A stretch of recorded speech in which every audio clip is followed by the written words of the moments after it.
I think we good, y'all. I think we good. I think we good. I think we good. Thank y'all for tuning and tapping in, man.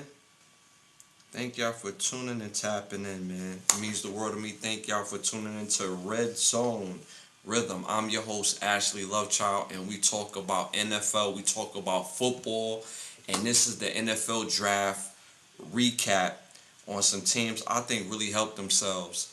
And moving forward, it could really bode well for the new NFL season. So again, uh, hit them likes, hit them 100s. It does help with the growth of the show. And I want to thank y'all for tuning and tapping in. Absolutely amazing. Great to have y'all. Shout out to the chat. The chat showing major, major love. And I'm still dialing on which day I'm going to be on every week, but I'm definitely coming on every week for Red Zone Rhythm. And if you don't know, we're on every Sunday and every Wednesday at Cannon Brothers Get a Rap podcast on this channel where we talk about everything. But tonight, we're talking about the NFL, baby. All right? NFL draft. And it's going to be popping, man. Again, shout out to the chat. Hit them likes, hit the 100s. It does help with the growth of the show. And yeah, man, we're on the road to 20,000 subscribers. We're a little over 13. So we continue to grow each day. I do drop videos daily. So again, continue to like, subscribe, share, hit that all notification bell. And we turning this channel into a multimedia type of outlet where we have all different types of things. So again, I appreciate y'all for tuning and tapping in. All right, y'all, let's get this thing started. No further ado, I want to thank the presenting sponsor of this podcast, which is Button Snaps, where you get the finest of movies, shows, documentaries, and original content for your viewing pleasure of $4.99. All right, let's get the show started. Remember, y'all, be greater than your greatest excuse. You can't you can't break someone if you didn't make someone. So, let that hit your soul real quick. All right, with no further ado, first segment of the night, popular opinions. Again, type your answers into the chat. Stay engaged. Question. Most impactful draft pick of this draft. Most impactful draft pick of this draft. Number one, Mansour Delane, Kansas City Chiefs. Number two, Caleb Downs, Dallas Cowboys. Number three, Reuben Bain Jr., Tampa Bay Buccaneers. Number four, Jadarian Price, Seattle Seahawks. Let me know what y'all think about that in the chat. Again, let me know what y'all think about that in the chat. Again, most impactful draft pick on this list. Number one, Mansour Delane from Kansas City Chiefs, the cornerback, Kansas City Chiefs. Number two, Caleb Downs, Dallas Cowboys free safety. Number three, Reuben Bain Jr., defensive end or outside linebacker, depending on the front. Oh, he's an edge guy, Tampa Bay Buccaneers. And number four, Jadarian Price from the Seattle Seahawks. Let me know what y'all think about that in the chat. Again, let me know what y'all think about that in the chat. Me personally, when I look at this, each of these players are going to be great. They're going to be great. But when I look at the draft, I look at their team, I look at the scheme that's suited for them. Me personally, I'm going to go Mansour Delane. And I know what y'all thinking, because I'm a Chiefs fan, that I'm going to say Mansour Delane. But the reason why I'm saying Mansour Delane is mainly because we needed a corner, and he's an impact corner. And that's going to help us, what? Win games. And not just win games, but we're still playoff bound. Even though Patrick Mahomes is coming back from injury, we're still going to be playoff bound. So with Mansour Delane, well, we a cornerback away from competing. Yeah, we was. I mean, we still had other positions that we continue to develop, but we was a Mansour Delane cornerback, impact cornerback away from really competing for another Super Bowl. So I'm going to say Mansour Delane. But Caleb Downs, man, Caleb Downs is so good. I think Caleb Downs is probably the best player out of this group, and could be the best player of this group, if not already. Honestly, I think he was the best college football player for the last year by itself. He could return kicks.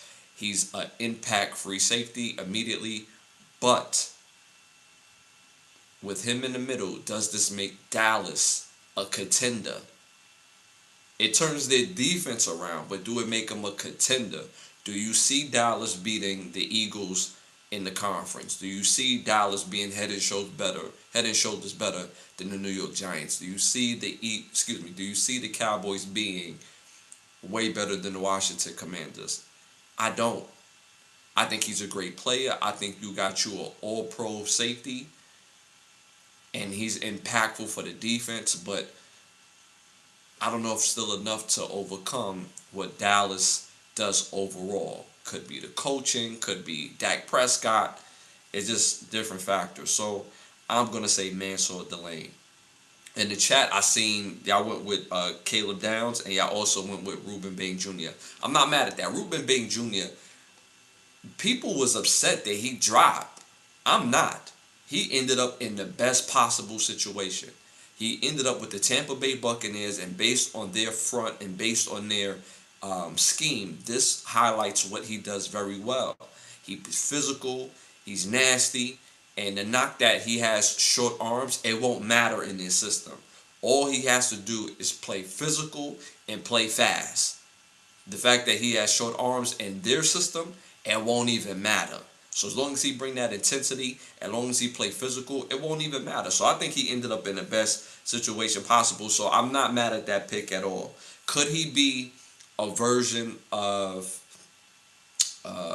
Could he be the same as the outside linebacker on the Steelers? His name is escaping me right now. The little brother of the guy from Houston Texans. I can't think of his name right now. But y'all know who I'm talking about.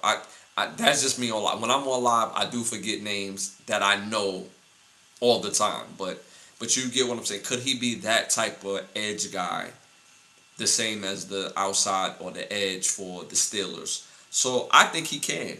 I think he can, in my opinion.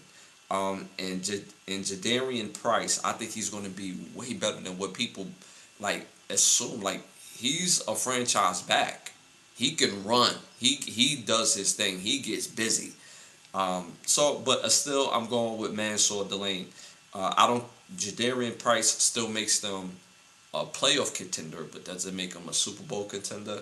I don't think they are going to be repeating, but they're still going to be a good team. So again, I went with Mansour Delane. The chat, I saw y'all go with Caleb Downs and Ruben Bain Jr. The rest of the world at 44%, mind y'all, 10,000 people voted on this, went with number 2, Caleb Downs. They went with number 2, Caleb Downs. Again, I'm not mad at that at all. Caleb Downs is a great player, impact player. I think he'll probably win rookie defensive MVP of the year. If not him, then, Ruben Bain is definitely in the conversation because of that scheme, and he's a day one starter as well, in my opinion. So I'm not mad at that. I think with Caleb Downs, especially being in the NFC East, it balanced the powers a bit where you have some good receivers in that division, but you no longer fear those receivers. You don't fear them, right? Because they're talented and you got talent on the back end. So I'm not mad at that. Caleb Downs is going to be a great player. He's going to be a great player. I thought originally, because I want to see outside of my Chiefs, be the best that we can be.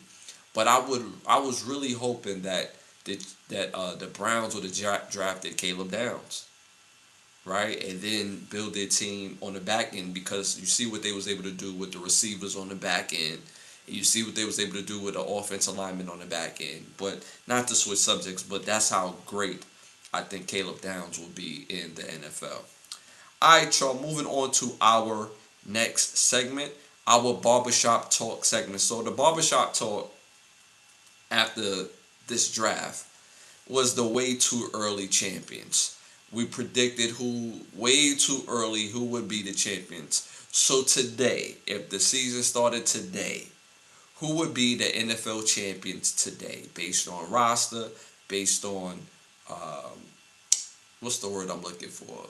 Chemistry, who would be the NFL champions today. So this is way too early. Obviously, we still got more trades to go. That's going to shape the, basically the rosters and the rest of the league, right? And most of the barbershop, they said the LA Rams.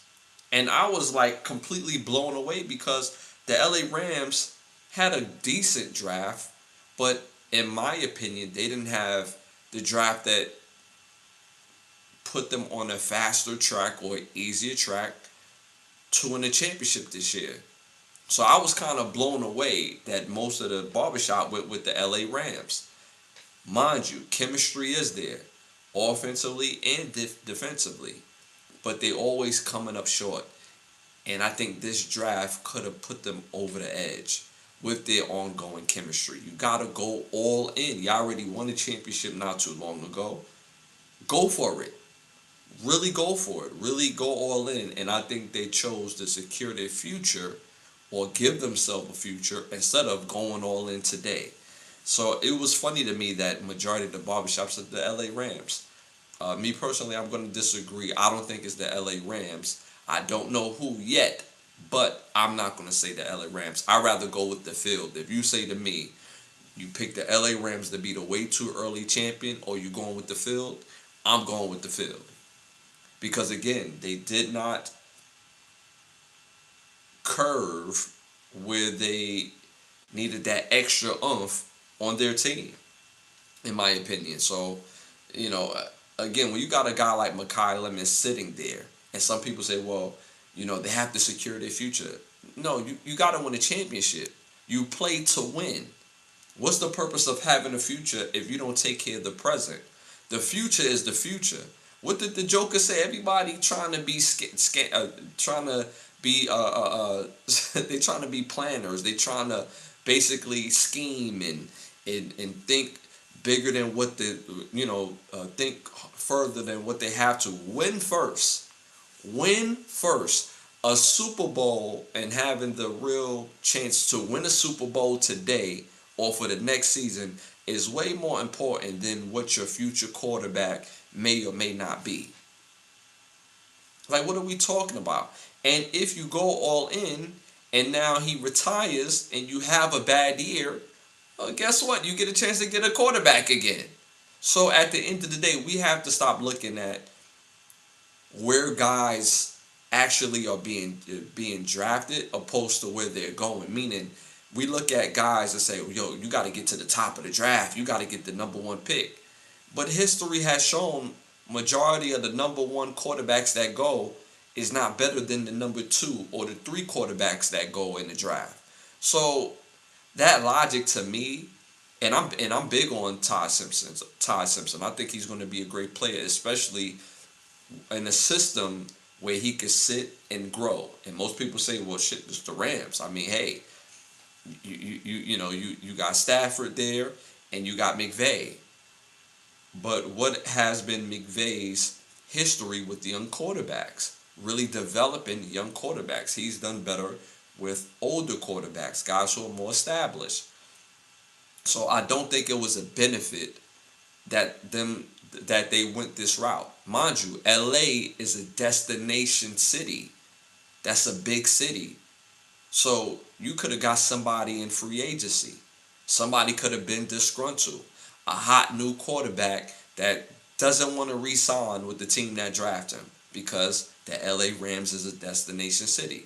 It's a destination place. So I just didn't like their strategy. I think they should have went with Mekhi Lemon in the first round, mainly because he gives you immediate help and give you future help, especially if you can't count on Devontae Adams with his struggles of staying healthy. Now, immediately, he play in a slot. Now, if Adams get hurt, hey, you give yourself a chance to win. Now, some people say they're not a Mekhi Lemon away from winning a Super Bowl. I shit you not. What make you think they're not? They gives you an added weapon that's needed. Because if they know you're going to Puka every play, then guess what? We're going to design for Puka. If you're not worried about the run, if you're not worried about Devontae hurting you because He's not at full strength. You have to have at least that third guy to basically give you an extra target on that offense. It's going to make the world of difference. Opposed to drafting Ty Simpson, that's not even going to see the field at least for the next 2 years. So what are we really doing, LA Rams? And the rest of their picks was all right, but they're not going to be impactful guys like that. They depth pieces. So I think they missed the ball regarding that. Uh, so that's the barbershop talk for this episode. All right, y'all, moving on to the NFL draft, round one. I thought this draft was absolutely. I thought it was a really good draft. I think this draft is way better than what people is going to give it credit for. Shout out to my dog CC in the building. Appreciate you for tapping in, my bro CC, my bro Ash. Appreciate you 100%. Thank you for tapping in, y'all. Don't forget to hit them likes, hit the 100s. It does help with the growth of the show. This is episode number 2 in Red Zone Rhythm. And again, I'm your host, Ashley Lovechild. We on the road to 20,000 subscribers. We're a little over 13. So, NFL draft recap, the first round. LA Rams. Las Vegas Raiders with the number 1 pick select Fernando Mendoza. I wasn't crazy about this pick.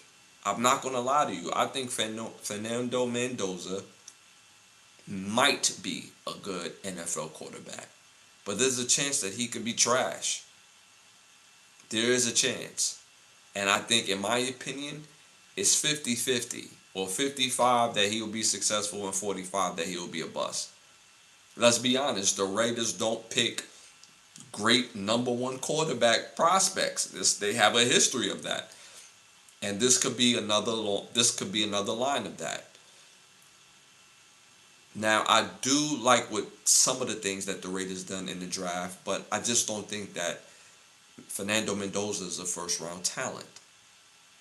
Do he has the opportunity to be good? Yeah, I mean, you have an offensive-minded coach over there. They're probably going to run the ball, most likely. They drafted another running back, so they're probably going to run the ball and pass secondly, which fits Fernando Mendoza. I said this before. If the Raiders build their offense and scheme it like how the Indianapolis Colts schemed their offense, then the Raiders can be successful. And he can be successful. But it didn't wow me. I just think you have too many guys drafted after Fernando Mendoza that could have been way more impactful for your team. Ash, but you need a quarterback in this league. Just because you need a quarterback, that don't mean you found a quarterback. And I never understood that strategy in the NFL. They move up just to draft a quarterback. But you have guys that go on to be all pros, and it's like you took a chance on him when you could have had an all pro. I'd rather have an all pro on my team and find my quarterback opposed to taking a chance on a guy that I don't know if he's going to be good or not. Now, some people will say, well, that's the whole thing with quarterbacks. They're all a big chance. Yeah, no, you see the traits, and even all traits is not built the same. We know when we see that guy. And I just don't see that guy in Fernando Mendoza. Now, he may very well be one of the best NFL quarterbacks in the game in the next 5 years. If he is, he is. And I'm going to say I'm super duper wrong. But am I willing to mortgage my future? No. So I give that pick right there. I give it a C+. I'm not going to lie. I give that Fernando Mendoza pick a C+ for the number 1 pick. Moving on to the number 2 pick, the New York Jets. They went with the Texas Tech defensive end, David Bailey, the edge player. I think he has a terrific upside as well, but he dominated for 1 year. He was a force for 1 year. Now, that could just be like bare minimum for his talent, and he could be even more special in the NFL. But there's also a chance that he may not be. I like his talent. I like the year that he have. I like his traits. He does have long arms. He's fast. He's quick. but how impactful would he be to their defense immediately? Presence, production. So I'm going to give that pick a C plus as well. Arizona Cardinals, they went with Jeremiah Love, the running back from Notre Dame. Y'all know how I feel about Jeremiah. I think he's an absolute dog. I think he's an absolute day one starter, an absolute game changer immediately. I gave this draft grade an A. An A. They haven't had somebody at that running back position to be this impactful in a while. They had productive guys at the position, but to be this impactful where he affects the whole offense, he affects the way they run, he affects the way they pass. So I gotta go A with this. But how soon will he be impactful? I really see Jeremiah Love being impactful mainly year 2, year 3. For some reason, when you get young running backs, they still, it takes them a year to get used to that NFL physicality. And I don't want to wish this on any player that, guys may get hurt, but I don't think he's going to have the best first year. I think it's going to be a learning year. But that year 2, year 3, oh, it's going to be up and smoking. Tennessee Titans with the number 4 pick, they took Carnell Tate. I like Carnell Tate, man. I think he's a very good player, very durable, hands. Them boy got hands. He got hands. He's physical and he helps in the run game. But I don't like the fit with the Tennessee Titans. I said this on draft night. I do not like the fit. So I'm gonna also have to give this pick a B minus on here because even though I think he's going to be good, I think he's going to be better with the second team that he goes to. I don't think he's going to be the Tennessee Titans franchise receiver because I think he's going to get up out of there after the first contract. I think he's going to play well. I think he's going to do his job, but I don't see how he plays and how Ward played being cohesive and taking them to the next level. I just don't see it. But it may shock me, but as of right now, I give this a B minus in my opinion. But I wish him the best. I really like Carnell Tate. I really want to see him with a different team, but the Tennessee Titans, they don't feature their receivers properly. They have a history of not doing that. So I'm giving this a B minus. Next pick, New York Giants. They went with Avril Reese, linebacker edge from Ohio State. Terrific upside. Terrific upside. I like his game, even though he had 1 year of production as well. But his upside, his traits, I mean, he could really be special for the Giants. My only problem with this, he's not a day one starter unless he's going to move to the inside linebacker. They have a whole lot of edge guys, and he's not going to play on the outside unless they trade Thibodeau. Kayvon Thibodeau. I hope I said his name correctly. Kayvon. I say Kayvon. Kayvon Thibodeau. So they have to make space for him, even though he's a great young piece. Will he get minutes? Of course. Of course. His talent, his upside, you have to find a space for him. But unless he's showing up day one playing middle linebacker or inside linebacker, his production may be, a little skittish in the beginning, but, his upside for year 2, year 3, especially year 3, it could be very beneficial. So I give this pick an A for the Giants. Kansas City Chiefs, my Kansas City Chiefs, we had the number 6 pick, and we went with Mansour Delane from LSU. And y'all remember me on draft night, I was pissed off. I wanted Sadiq, the tight end from Oregon, runs a 4.3. He's tough in the run game. I just thought, offensively, you got to give, Patrick Mahomes more. And we have to find a predecessor to Travis Kelce. But they went with Mansour Delane. Believe it or not, I'm still going to give this draft pick an A. And no, it's not because it's my team. He's literally the best cover guy in this draft. Period. Hands down. The best cover guy in this draft. Now, why do that matter? Because with him at corner, whether he's cornerback 1, which he more likely will be, or cornerback 2, we have a chance to win. We have a chance to go deep in the playoffs. We have a chance to make a Super Bowl run with Mansour Delane. Now, I still think we're another year away from us a legit Super Bowl run. I really do believe that. But with him, we could show up. He could show up day one, and you're not throwing across the yard. We play in the West, where we have great receivers in the West. We need a DB, and I think this right here was a great pick. Even though I wanted, my heart went somewhere else. I know I was pissed off draft night, but let's be for real. Let's talk football. This is a grade pick, so I got this at an A. Moving on to the Washington Commanders, they picked next with Sonny Styles. I think this was a perfect match for Sonny Styles. Outside of the Tennessee Titans, which is probably the only place that I think that match Washington, this is easily an A grade for me overall.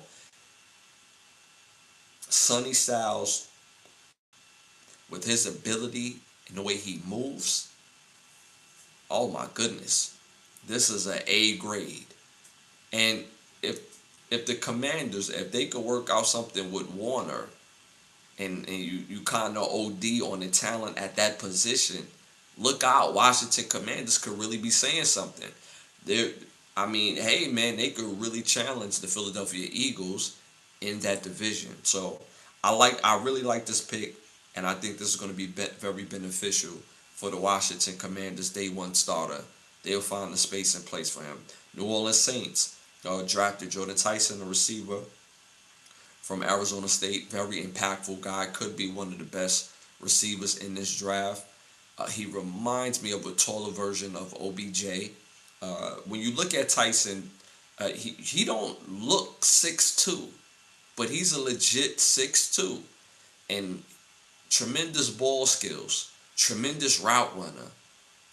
He can easily be the best receiver from this draft.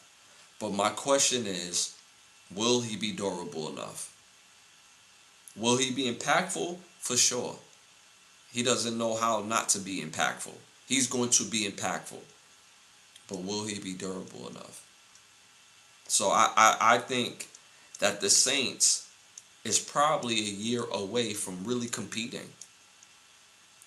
Bringing a guy like Jordan Tyson, as young as he is, he's going to be looking to make a name for himself. The quarterback, I'm not a big fan of Tyler Shook, but he did his thing. You got to give him some sort of props. You got to give him some sort of props, and I believe he will take another step forward. With that being said, you get a guy like Jordan Tyson on top of that, and they figure out their defense. The Saints could really be ahead of that division. I mean, you got Tampa, you got the Panthers, you have Atlanta. People love Atlanta, but look what they was able to do towards the end of the season. They found the formula, and they lose a guy like Shaheed, and now you bring in a guy like Jordan Tyson. Again, if he could stay healthy, the Saints could be starting something real nice with their team. With the next pick, Cleveland Browns, they traded back, and they picked up, in my opinion, the best offensive lineman in this draft, in Spencer Fanu. He's an immediate day one starter. Immediate. Big, great feet, great in zone scheme, but the running backs, the quarterbacks is going to love him. He's going to keep people off of him. The goal of an offensive lineman is to keep people off of you, and he's going to be able to do that. And he loves football. He's one of them big guys that love football. So I think this is a home run pick for the Browns. I'll go A minus. A for this pick. Going back to Jordan Tyson, I didn't give a grade for that. I'm going B plus for that pick only because I wonder if he's going to be able to stay healthy. But again, his talent easily could be an A or A plus draft pick. Moving on to the next pick, Giants, New York Giants. They draft Francis, hope I'm saying his name right, Managoa. I probably said that wrong, but I tried. From Miami, offensive tackle from Miami. I think he's a great player. I don't like the fit, though. I do not like the fit. I thought he would have been better off in Miami, staying home and help rebuilding Miami, building up Miami to be some sort of have some sort of good season. I thought he was a better fit for Miami. New York Giants, I don't see it. I don't see it. Um, they have talent. I wish they would have went with Caleb Downs here, to be honest with you. But at the same time, Francis is a good player, and I think he will be impactful. So I'm still going to give this a B plus grade because he's a good player, but I just don't like the fit. I would not be surprised in 4 years he's a free agent and signs with another team. I would not be surprised. So I'm not crazy about the fit, but I think he's a good player. Dallas Cowboys, with the very next pick, they select Caleb Downs from Ohio State. This is an A plus pick to me. A plus. Day one starter, impact. In my opinion, will more likely win rookie defensive MVP of the year. In my opinion, I got Caleb Downs winning rookie defensive player of the year, hands down. Impactful. That defense is going to be something serious. And they can use him in all types of ways. He could play the middle of the field. He could play in the box. He could play in the nickel. I mean, he's just an impact player. He covers well, and he also tackles well. And he has tremendous ball skills. I mean, this guy right here and this is why I wanted Caleb Downs with the Giants because of the history of John Harbaugh and his defense.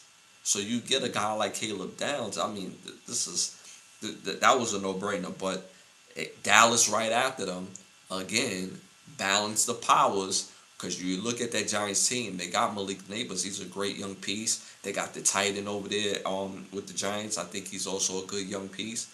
Now you got a guy like Caleb Downs on the defense of the Cowboys. You balancing the power. So I love that pick. I got that as an A plus grade. The next pick, Miami Dolphins. They went with Caden Proctor. I honestly believe if Francis Monaganua was there from Miami, they would have went with him. Uh, so I think Proctor was probably the next best tackle on this list. Um, I like Caden Proctor. I do. I don't like the fit. I don't like the fit. I again another guy after his rookie scale or rookie season that he could be playing elsewhere, and I don't see him out of the league, but I mean we're gonna see. His upside is tremendous. He's physical. He's nasty. Everything you want out of your offensive lineman, but do he really want it? Do he wants to be great? If he makes up his mind and say, I want to be great, this pick is a slam dunk. But when I watch him play, it don't feel like he competes every single play. And I watch a lot of Alabama games. But the thing about Caden Proctor, he stands out just by his physicality when he's playing well, when he's on his game. The look of him, his build, his physique, composed of the other guys on the offensive line, is something to deal with. Again, so I like the pick, but I'm not in love with it. I don't like the fit. I see him playing elsewhere. I see him playing with a team like Chicago. I see him playing with a team like Minnesota, a team like the Packers. Uh, After his rookie contract, I honestly see that. I believe he will sign in an area like that moving forward. So this pick right here, I'm going to give a C plus because I don't like the fit. I think he's a good player, but I don't like the fit. Los Angeles Rams. Oh my God. I spoke on it earlier. They went with Todd Simpson from Alabama. Big on Todd Simpson. I think he's the best quarterback in this draft. Period. Point blank. I think he's better than Fernando Mendoza. But there's a difference between being better and what's your value. Now, even though I think he's a great player, I don't like this fit. I said it earlier in the podcast. I don't like the fit. I don't like him with the Rams, and I don't like the fact that they took him here. They could have went with somebody like, excuse me, and I mentioned earlier, Makai Lemon, who is immediate impact.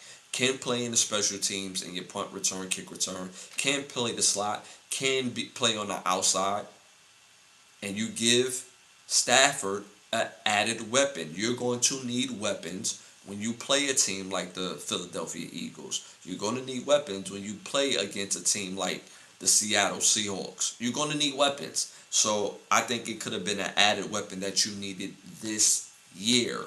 Go all in for this year. Now you planning for your future. So what if you don't win a Super Bowl this year? What if you don't win a Super Bowl this year? Rams? Do it secure your future on a guy that you don't know will succeed in your system.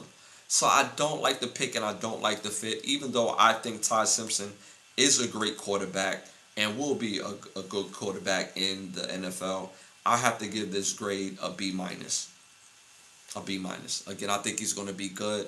I just don't like the fit. I don't like the system. I don't like McVay with young quarterbacks. Um, it's not terrible, but it takes a while. And because the LA market is a destination place, um, so we're gonna see. But I like Ty Simpson. I think he's gonna be good. Um, but the system matters. Now, if Ty Simpson was going somewhere like, if he went to the Raiders, if he went to the Jets, if he went to a place where there's a real bridge quarterback that is going to take him a year to get ready or 2 years to get ready, and the system fits him, I can see it. A place like Philly, even though you have your quarterback in place in Philly, but that's a place where you learn a system, develop, and could go and get traded elsewhere. So I mean, I don't like the fit. All right, so moving on to the Baltimore Ravens. They went with Vega Anu, a guard from Penn State. I love this pick. I love this pick. I thought this pick was a slam dunk. I got this at an A minus. I think immediately he shows up first day and he plays well. Immediately. This helps Lamar, protecting Lamar. This helps the run game. The foundation in championships is won in the trenches. So I love this pick. Moving on to the next pick, Ruben Bain Jr., edge rusher from Miami. Perfect landing spot. Is not where you go in the draft as far as number one, number two, number three. It matters where you go as far as location. It's not when you go, it's where you go. So I love this pick for Ruben Bain Jr. He gets to stay in the state of Florida, no state tax, and you get to play with a great franchise that have a history of building their team up. They've always been underrated, but they have really built their team up. They've always made themselves a force in the NFL, and in that particular division, it's up for grabs. You got Tampa Bay, you got Atlanta, you have the Carolina Panthers, you have the New Orleans Saints. There's no clear-cut team above the pack in that division. That's probably the most up for grabs division in the NFL, because I feel like all the teams are the same because quarterback play, defense. If the quarterbacks play well, then they play well. But no team has a edge at the quarterback position. It's all very what's the best way I could say it? A little above mediocre. A little above mediocre. So that division is up for grabs, and I love the fact that Ruben Bain Jr., like I spoke on it earlier, his style of play fits that scheme, and he could go crazy. So again, I love this for them. Moving on to the next pick, New York Jets get the very next pick, and they go with the tight end Kenyon Sadiq. I think he's a great player. I think he's going to be a good NFL player. But fit matters. Fit matters. I don't necessarily enjoy the fit with going back to Ruben Bay Jr., I give that grade A on the draft grade. Shout out to my dude Tom in the building. Appreciate you. Already know. Hit them likes. Hit the 100s. It does help with the growth of the show. Ashley and chat family, respect and blessings. Appreciate you tapping in, my dude. Remember, hit them likes. We're on the road to 20,000 subscribers. We're a little over 13. Excuse me. We're a little over 13. And this is the second episode of Red Zone Rhythm, where we talk all football all the time. So yes, going back to the Jets, they took Kenyon Sadiq, tight end from Oregon, runs a 4.3, great routes, good in the run game. I like him as a player, but it's something about that Jets management, the aura of the Jets is just like a funky type of thing. It's like nothing breeds success in that Jet uniform. And it takes a special type of coach and management to really change the air. Right? When I think about the Jets, I think of them like the Wizard of Oz with the Wicked Witch from the West running the Wizard of Oz, where everything is dark, there's no color, everything is broken, and like but I like him as a player. You got Geno Smith, which I think Geno Smith is going to have a bounce back year with the Jets, mainly because he has way more targets. He has way more targets. He has way more people that can help him move this ball down the field. So, but it's something about the Jets, man.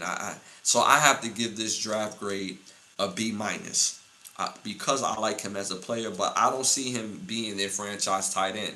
I see him playing his rookie years, and signing elsewhere when it's time for him to be a free agent. That's not going to be his final destination. Again, I like him as a player, but I don't like the fit.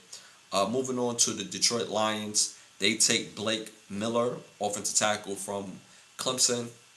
I think this is a B plus grade. B plus grade. I like him as a player. I think he's a good tackle. I think he starts immediately. But he's a good player. I think he's going to be solid. Is this knock your socks? No, it doesn't have to be.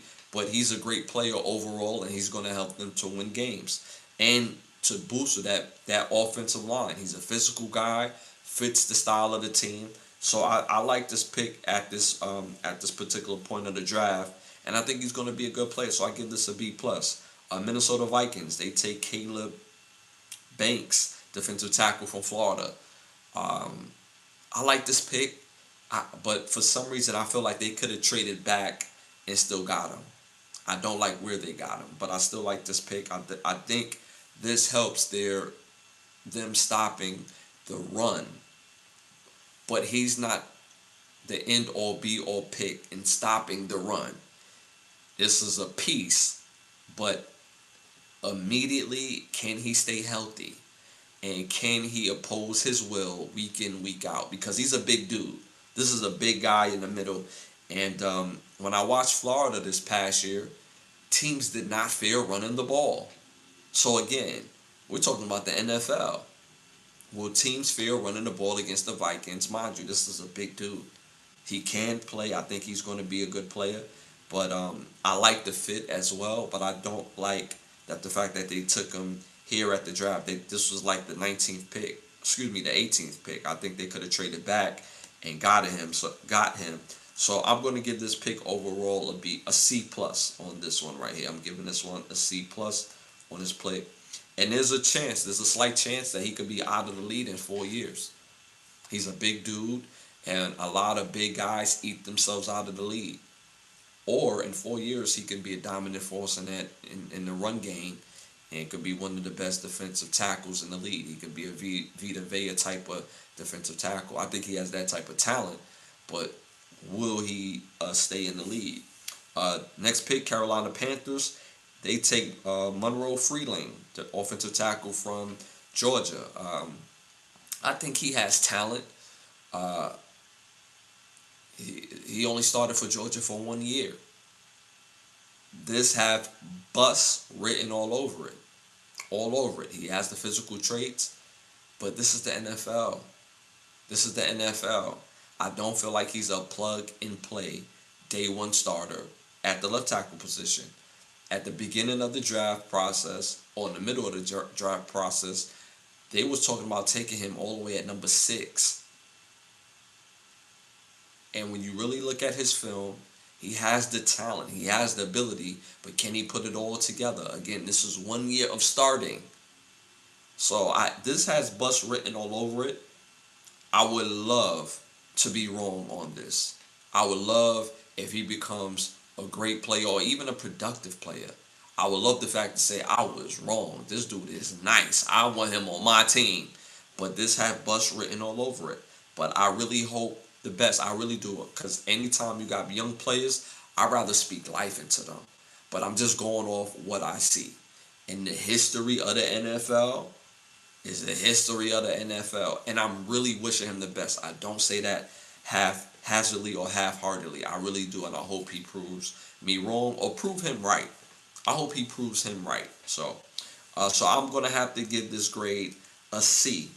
Moving on to the Philadelphia Eagles, Mekhi Lemon was their pick, the receiver from USC. I'm really high on Mekhi Lemon. People was a little blown away by his early interview process, but he's still a dog. When you turn on the tape, he's a standout. Been a standout. He's not a real big dude, but he's an impact player. So I really love this pick for the Philadelphia Eagles, and this lets me know that Brown is more likely going to get traded. More likely going to get traded because I think they could go out there with Mekhi Lemon. I think they could go out there with the others. I always forget his name. I believe it's Devontae. Oh my God, I know his name when I hear it. But he's a Heisman Trophy winner from Alabama. He's a great player, might I add. Again, it's just the fact that I'm alive. Sometimes I have brain farts and forget certain players' name. But he's a great player. Is the point that I'm making. Him with Mekhi Lemon, that's enough at the receiver position to compete, especially in that division. So I'm really big on Mekhi Lemon. I'm going to give this grade an A. I'm going to give this grade an A. Some people may give it a B plus. I'm going to give this an A. I think he's going to be a guy that gives you, on average, 80 receptions a year, about 1,000 a year, and probably 8 touchdown catches a year. I really believe that he's such a good player, and he's stronger than he's strong pound for pound. Moving on to the next pick, the Pittsburgh Steelers. They move up and take. Excuse me. They move up. They move back and take Max Aaron Archer. I hope I said that right. Aaron Archer, offensive tackle from Arizona State. Not crazy about this pick. He was a good player at Arizona State. I watched quite a few of their games, but he didn't stand out to me. He didn't stand out to me.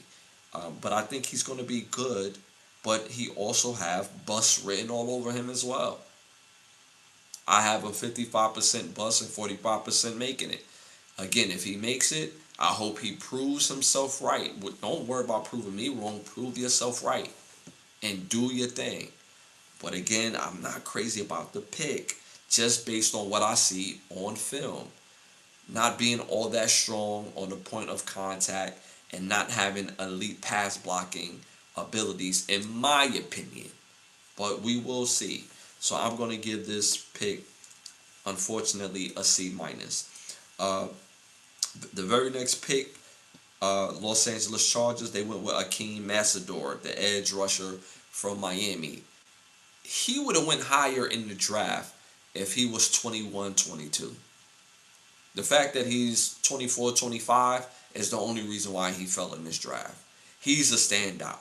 He was on the other side of Ruben Bain at Miami, and he stood out playing across from Ruben Bain Jr. I love this pick. I think he's going to be an immediate playmaker on that defensive line, on that edge. I'm going to give this grade a B plus. I'm going to give it a B plus. Because he's older, I think he's going to have an immediate impact, but I'm not going to give it an A grade. I'm not going to give it an A grade, but I think he helps the Chargers immediately and be a thorn in my Chiefs side. But I think he's going to be a really good player. I really do. And they got him at a good point of the draft, which is the 22nd pick. I think this is still in the draft. or one of the steals of the draft. Um, and going back to Pittsburgh real quick, I like their second round pick more than their first round pick in Jeremy Bernard. Jeremy Bernard from Alabama, he was a standout. He stood out, and mind you, if you think of that Alabama receiver room, that was a great room. A whole bunch of talent all over the place. Ryan Williams, you got the other kid on the other side, but that was a great room. But Jeremy Bernard stood out. So I like Pittsburgh Steelers second round pick more than their first round pick. It's something about the Pittsburgh Steelers. They always find really good franchise building receivers later in the draft. If you really realize that, especially like round two is their sweet spot for receivers. Sweet spot. They know how to pick receivers later in the draft. With the next pick, Dallas Cowboys, they went with Malachi Lawrence, defensive end or edge rusher from USC. He has a lot of potential. He's fast. He's physical, but he wasn't a standout. When I watch UFC, Malachi Lawrence, I didn't watch it, and mind you, I live in Florida. I didn't watch a game, and they say, yeah, Malachi Lawrence is the guy we need to stop. Mind you, it's UCF. I say UFC. It's UCF. They're playing in the Big 12. So, him being a first round guy from UCF, which is not an easy thing to do. This means you have talent. This means you can play. But he wasn't mentioned in the same ilk when you look at the other top tier defensive guys on other teams. This is the guy we need to stop. He has a whole lot of potential. So if he's able to put it together, oh my God, they had a slam dunk of a draft if he's able to put it together. Do he have the same type of abilities as a Michael Parsons? I'm not so sure on that. I believe Michael Parsons is Michael Parsons. But this guy is fast, he's big, and it's going to depend on his motor and if he's able to be productive. I'm rooting for him. Again, prove yourself right, but I'm going to give this grade a B. I think he's going to be, he could be a good player, does have bust potential, but I think this is a B mainly because of his talent. Cleveland Browns, at this part of the draft at 24, they went with Casey Concepcion, receiver from Texas A&M. Love this pick. Love this pick. At this part of the draft, love this pick. His ability to take screens, bubble routes, slants, and take it legitly to the house on any given play gives Shedeur Sanders a true threat. The only issue is he doesn't catch the ball consistently. But I honestly believe in the NFL, that's something you can develop. You can become a better pass catcher. You could become a pass catcher that doesn't drop the ball. And I think he has that type of talent if he wants to improve on it. He doesn't have to drop routine passes on a regular basis. He has to want to improve on that. And they can improve on that. And I think if he improves on that with his natural ability of running the ball after the catch, oh my goodness. He could play on the outside and he could play in the slot. And you put this man in motion, oh my goodness. And you got Harold Fanning to worry about on top of that. Dude, I love this pick. I think this is immediate impact for their team, and he plays in the special teams. Punt returner, kick returner. This dude is magic with the ball in his hand. So I love this pick. So I'm going to give this a B plus draft grade. Moving on to the next pick, Chicago Bears. They went with Dylan Thiemann, safety from Oregon. Love this pick. I think he's very productive. He's very fast, a 4-3 guy. He also make plays. If you realize Chicago, they do give up plays, but they also make plays on defense. That's been the source of them being successful this year. They rather give up plays to fish for turnovers. To fish for the turnover. Fish for the interception. Fish for the fumble recoveries. They fishing for that. So they rather give up yards to get turnovers. And I think this pick suits their need. So I'm going to give this an A grade. I think he helps them immediately, and he fits and have the traits to help the Chicago Bears. And I think the Chicago Bears take another step with him and because of him being able to play in the middle of the field, running the 4-3, having very great reads, and he's also a decent on ball catcher. Like he has good ball skills. So I really like this pick. I give this an A grade. Houston Texans, they take Kalen Rutledge from Georgia Tech. I like this pick somewhat. I think he's going to be more productive. Then he's not the sexy pick. Let me say that. I like the pick, not crazy about the pick, but I think he's going to be more productive, and I think they reach for him. I think they could have got him in the second round. Honestly, I think if they would have traded back, and let's say they trade back to the first pick in the second round, I think he still is there. So I don't like where they got him, but it was a reach at that part of the draft at number 26 pick, in my opinion. Will he be productive? I think he will be productive. Is it knock your socks off production? I'll say this: his upside, if it's knock your socks off production, this is a grade in my opinion. But based on how he looked at Georgia Tech, which was good, he looked good at Georgia Tech. But Houston is a playoff bound team. They are a playoff bound team. So to me, I'm 50-50 with this. If he's good, then Houston is going to be great. If he struggles, then Houston's going to be out in the first round. I really believe that. So I'm going to give this grade a C plus. I'm going to give this grade a C plus. Um, like I said, I think he's going to be productive, but there's a chance that he won't be as well. So we're going to see, and I wish him the best. Miami Dolphins with the very next pick, they take Chris Johnson, cornerback from San Diego. Love this pick. Playmaker, fast, strong. Uh, I think he's a guy that people is going to be talking about this year, next year, and moving forward. I actually like the Dolphins' overall draft process, and I think he's going to be a standout player. I think he's going to be a player that most people wasn't talking about, and when you redo this draft in 3 years, he's going to be a guy that said, "Oh, he went at 27. He should have went number 12 or number 11." I honestly believe he has that type of talent, so I'm going to give this grade a A grade. New England Patriots with the very next pick, they took Caleb Loma, offensive tackle from Utah.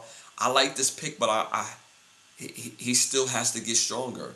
He still has to get stronger. He has to fill out physically. But he was very productive. It feels like he's limited to only playing left tackle or left guard. Um, so we will see. Maybe Will Anderson move over to the right side. Maybe he moves over to left guard. But you get a guy like Loma, I feel like you're getting the same guy like a Will Anderson, like you got from last year from LSU. But I think he's not a day one starter. I think he's maybe a year two starter, year three starter, definitely.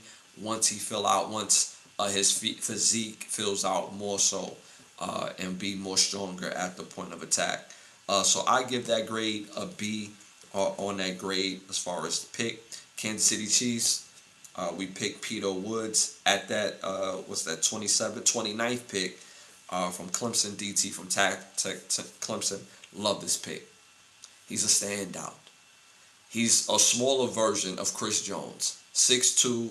They say he's 298. That boy ain't 298. I bet you he woke up this morning and he was probably like 315 pounds. I would say he's about 315. All right, maybe that's a stretch. I'll go 30. I go 308, 310. But he's not 298. He's not 298. But he's physical. He's fast. He can move. And you have a guy like Chris Jones showing you the ropes, learning the tricks of the trade, and playing with him. He's going to be an immediate impact. So I give this grade A minus. The very next pick, New York Jets, again, with their pick, they go with Omar Cooper Jr., receiver from Indiana. Love this pick. Feisty player, and he's not the sexy player with the 4.3 speed, have the OD vertical. This guy is a baller, though. He's a legit baller. He's somebody that you're going to have to buckle it up and play every single time. He's a guy that you cannot take for granted. So I love this pick. He plays to win. He's a winner. So I love this pick. I got this grade at an A grade. And y'all know how I feel about good players going to the Jets. It's the Jets. But I like this pick for him. And I like the fact that, again, you get Geno Smith, who did have a down year, but I think he's going to do better going back to the Jets. And now you give him Omar Cooper Jr., who will be probably, he's going to fight for that number one receiver one. I like Garrett Wilson. He is receiver one at this point, but I would not be surprised if Omar Cooper Jr. has the better year. Omar Cooper Jr. is in conversation for being rookie of the year, or offensive rookie of the year, excuse me. I would not be surprised if Omar Cooper Jr. is receiver one at the end of the year. I would not be surprised. I don't have to worry about durability issues. I don't have to worry about toughness. Don't have to worry about speed. Don't have to worry about production. And then you also bring in Kenyon Sadiq from the tight end from Oregon to basically complement what you have Omar Cooper Jr. do. So I'm gonna be on the offensive coordinator ass from the Jets. I'm not gonna hold you because you're working with a lot of weapons, and if they don't get this right, they'll never get this right. So I still give this an A grade. I still think he's going to be productive regardless. The next pick, Tennessee Titans pick again. Kendrick Falk, edge from Auburn. I don't like the fit, and I don't like where he was picked. I think this guy upside in the next 4 years, he can easily be one of the best edge guys in this draft, if not the best edge guy from this draft. That's how high his ceiling is. That's how high his ceiling is. He's super duper athletic. He has flashes where he actually looks like a top 5 pick. But then he also have drops in his play where he looks absolutely god awful. So he has bust potential written all over him. But I have him at 75% succeeding and 25% bust. But the bust factor is very there. Will he be motivated? Will he be the best version of himself? I do not know. I like him as a player. I think he got picked a bit high. I think you still could have got him in the early parts of the second round. You could have doubled up in that second round and got him for a better value, a couple spots down. But if he is who he say he is and believe that he is, if they do a great job in developing him, he could have easily been the number 3 pick in this draft. Easily. I think he has that type of talent, that type of ability. Again, prove yourself right. I wish him all the best, but I still have to give this pick a C- grade because you don't know what you're going to get from him for real. He's not a day one starter in my opinion. He still needs to be developed to the utmost level. And again, I don't love the fit. So we will see. Again, Robert Salas has done a great job with guys of his body type, his skill set. But it's the Titans. It's the Titans. Management, coaching, traditionally hasn't been great. So we will see. And again, if he proves himself right, I'm going to be rooting for him. Like I said, I think he has top 5 quality. But will he be motivated? Will he be the best version of himself? And will he come to play? So I'm going to give this a C grade. I would happily love to be wrong on him because again, when he flashes, he stands out. But when he doesn't, it's like, is he even on the field? Moving on to the 32nd pick, Seattle Seahawks to end round 1. Jadarian Price, running back from Notre Dame, the second running back took in the draft. You have to be a special running back if you didn't even start on your team at the position and still get taken in round one, like, you have to be special. If you wasn't the main guy on your team, you're the backup and still get taken in the first round and will be a day one starter, in my opinion. I honestly believe he's going to be a day one starter. Kaepernick, good player, but he's better more so in a rotational capacity. Kaepernick, I remember him from Michigan. That's how far ago I remember Kaepernick. He was a Michigan freshman. You seen the ability. He transferred to USC. Good player. And I think his best years are still ahead of him. But he's better as a rotational piece instead of the piece. Jadarian Price could be the piece and be the starter. So I think he's a day one starter in my opinion. I think he's the best pure runner. He could go the distance. He could get short yardage. This kid is going to be really good. So I give this an A grade because you're getting a starter at this part of the draft and one of the steals of the draft as well. The Seattle Seahawks did a great job with their very first pick. Shout out to my dude Vic in the building. What's happening, my dude Vic? He said to Turkey, Centennial High. Appreciate my dude Vic for tapping in, one of our day ones. And again, if this is your first time tapping in, this is Red Zone Rhythm, where we talk all football all the time. Episode 2. And again, I appreciate y'all for tuning and tapping in. And make sure y'all tune in and tap into my regular viewing process, which is Can the Brothers Get a Rap podcast on every Sunday, every Wednesday at 10:30.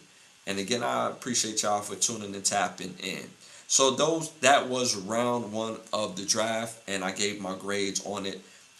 So now I'm gonna give who I think had the best draft overall in the NFL draft for 2026. I will mention, we'll do it like this. Yeah, so at number five, the team that I felt like had the best draft, the 5th best draft of the 2026 draft is my Kansas City Chiefs. Yes, not because it's my team. No. I'm very on that ass when it comes to my team. But I think we had the 5th best draft on this board, or on this list. We got a day one starter at Mansour Delane. He's an impact player. Are we a Mansour Delane away from making a serious playoff run? Yes. Again, I know on draft day I wanted Kenyon Sadiq because of reasons I already mentioned. I think we need somebody who's going to be basically not the placeholder, but somebody that's going to replace Travis Kelce at some point. And it gives us an immediate weapon immediately on the offense, right, with 2 tight ends. But Mansour Delane is the best cover corner in this draft. He's fast, he's physical, he's very smart, very heady, and he's going to make plays immediately. And because we drafted him, we're still in the race of this thing.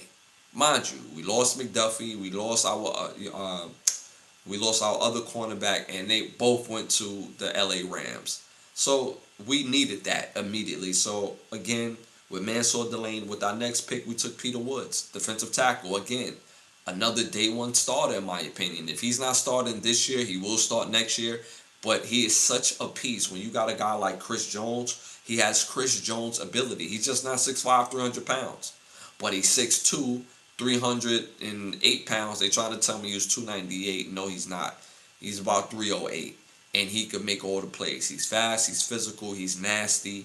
And his athleticism, we could put him in the 1, the 3 technique. This dude is going to be special, especially lining up with Chris Jones. We also drafted R. Mason Thomas, edge from Oklahoma. I think he's probably a 2nd-year starter, maybe a 3rd-year starter, but he has such unique ability to get to the quarterback. And he played in space well. He may not be a cover guy, but he plays in space well. So I love that for us as well. We took Jadon Candy,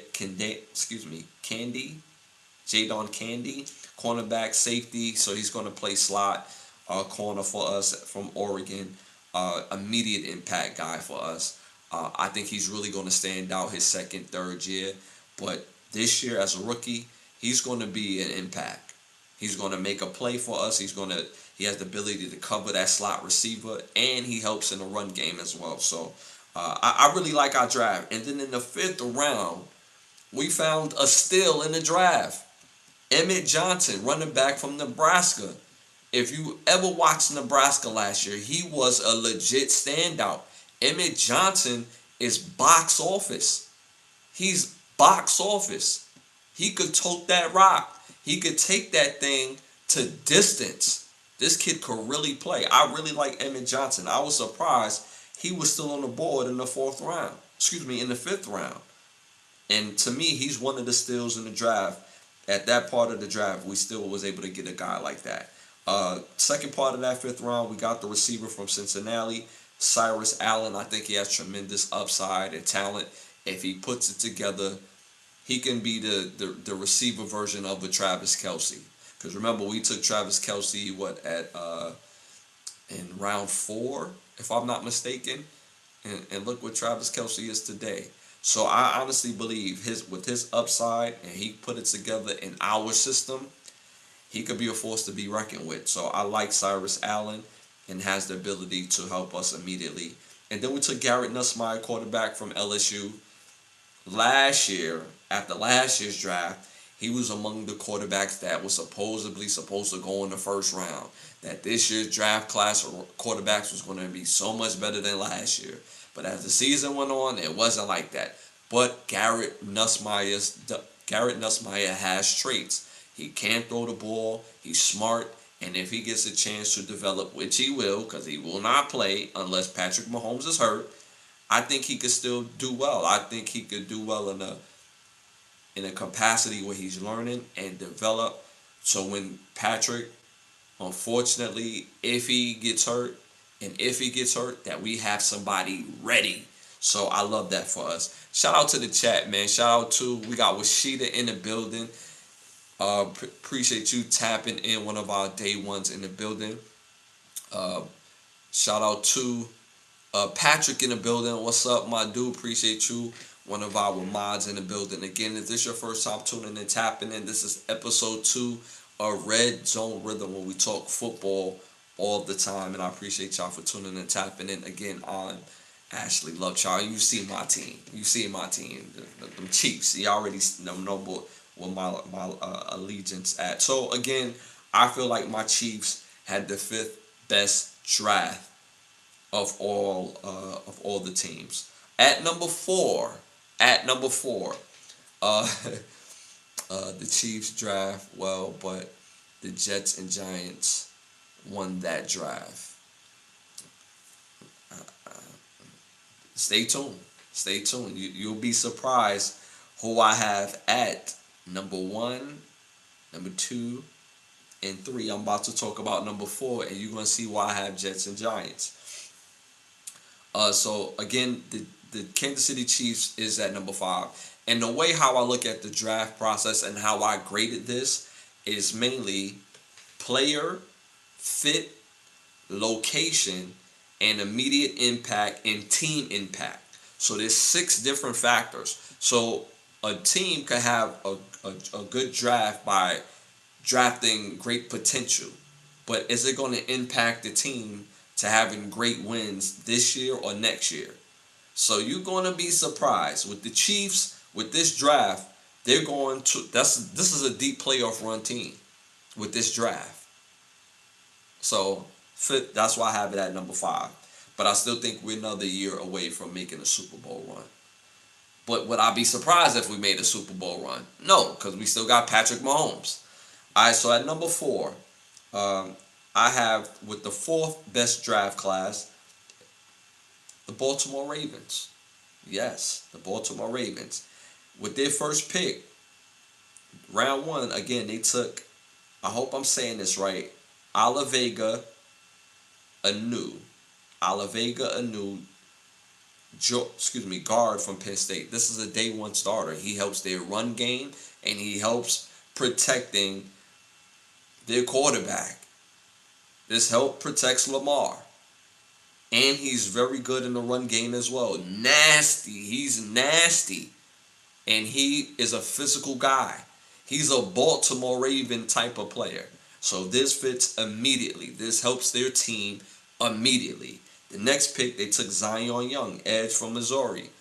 This helps their team immediately with his traits and ability. He's a Baltimore Raven player. He's going to be an immediate impact just on presence alone. If he doesn't have the production, his presence alone will still be an impact on their team because he plays fast, he plays physical, and he stands out on the film. Immediate impact, helps the defense immediately. With the next pick, Jacoby Lane, receiver from USC. Jacoby Lane, with his talent and ability, he can easily be a top 5 receiver in this draft class. Easily. He's big, he's fast, and he make plays. We will see. He's a guy, if he plays well, because the first 2 guys are going to play well. If he plays well, this draft class is through the roof. And when we talk about the next 3 years and we redraft the draft, he's going to be a standout. This helps them immediately. He gives them a big target and a fast target. Next pick they took, Elijah Starrett, receiver from Indiana. This dude is a baller. He's a baller. Did y'all see him all season long? Did y'all see him in the playoffs? Did y'all see him versus Miami where they have great corners? He was balling out of control. Did you see him against Oregon? Oregon corners that was a really good group of corners. Oregon probably has the best cornerback in college football, in all college football, coming back as a sophomore this year. And Starrett was balling against him. I love this pick. This is out of the park. This gives Lamar another legit standout weapon. He's not a small guy. But he's still quick twitch, and he knows how to catch that ball. His catching radius is crazy. You put the ball around him, he knows how to shield his body. He knows how to rebound the catch. This is a steal to me. You're giving Lamar real weapons on the outside. Now, Matt Hibner, tight end from SMU, good player, a bit of a tweener. We will see. I think it's more depth with him. He's not a starter in my opinion, but he does give them much needed depth. He can come in and be a rotational piece, but this gives them depth. So I still like this pick. They took Chandler Rivers, cornerback from Duke, another depth piece, but has the ability to be a starter one day. The Ravens did outstanding in this draft. And it's crazy to me, people are not talking about this even more. They took another tight end from Alabama, physical guy, not necessarily a threat pass catching in my opinion in the NFL, but he's a physical dude, and you need physicality at the tight end position for the Baltimore Ravens in their system, for sure. Shout out to Patrick, the Chiefs drafted. Okay, so I got that. That 2026 draft was the 3rd most watched draft all time. I'm not surprised. It was actually good draft. It wasn't a wow you draft because a lot of the players I think still have their best football ahead of them, and I honestly believe in the next couple years we're going to be talking about the depth of this draft and how many players went at the level that they went and has become great players ever since then.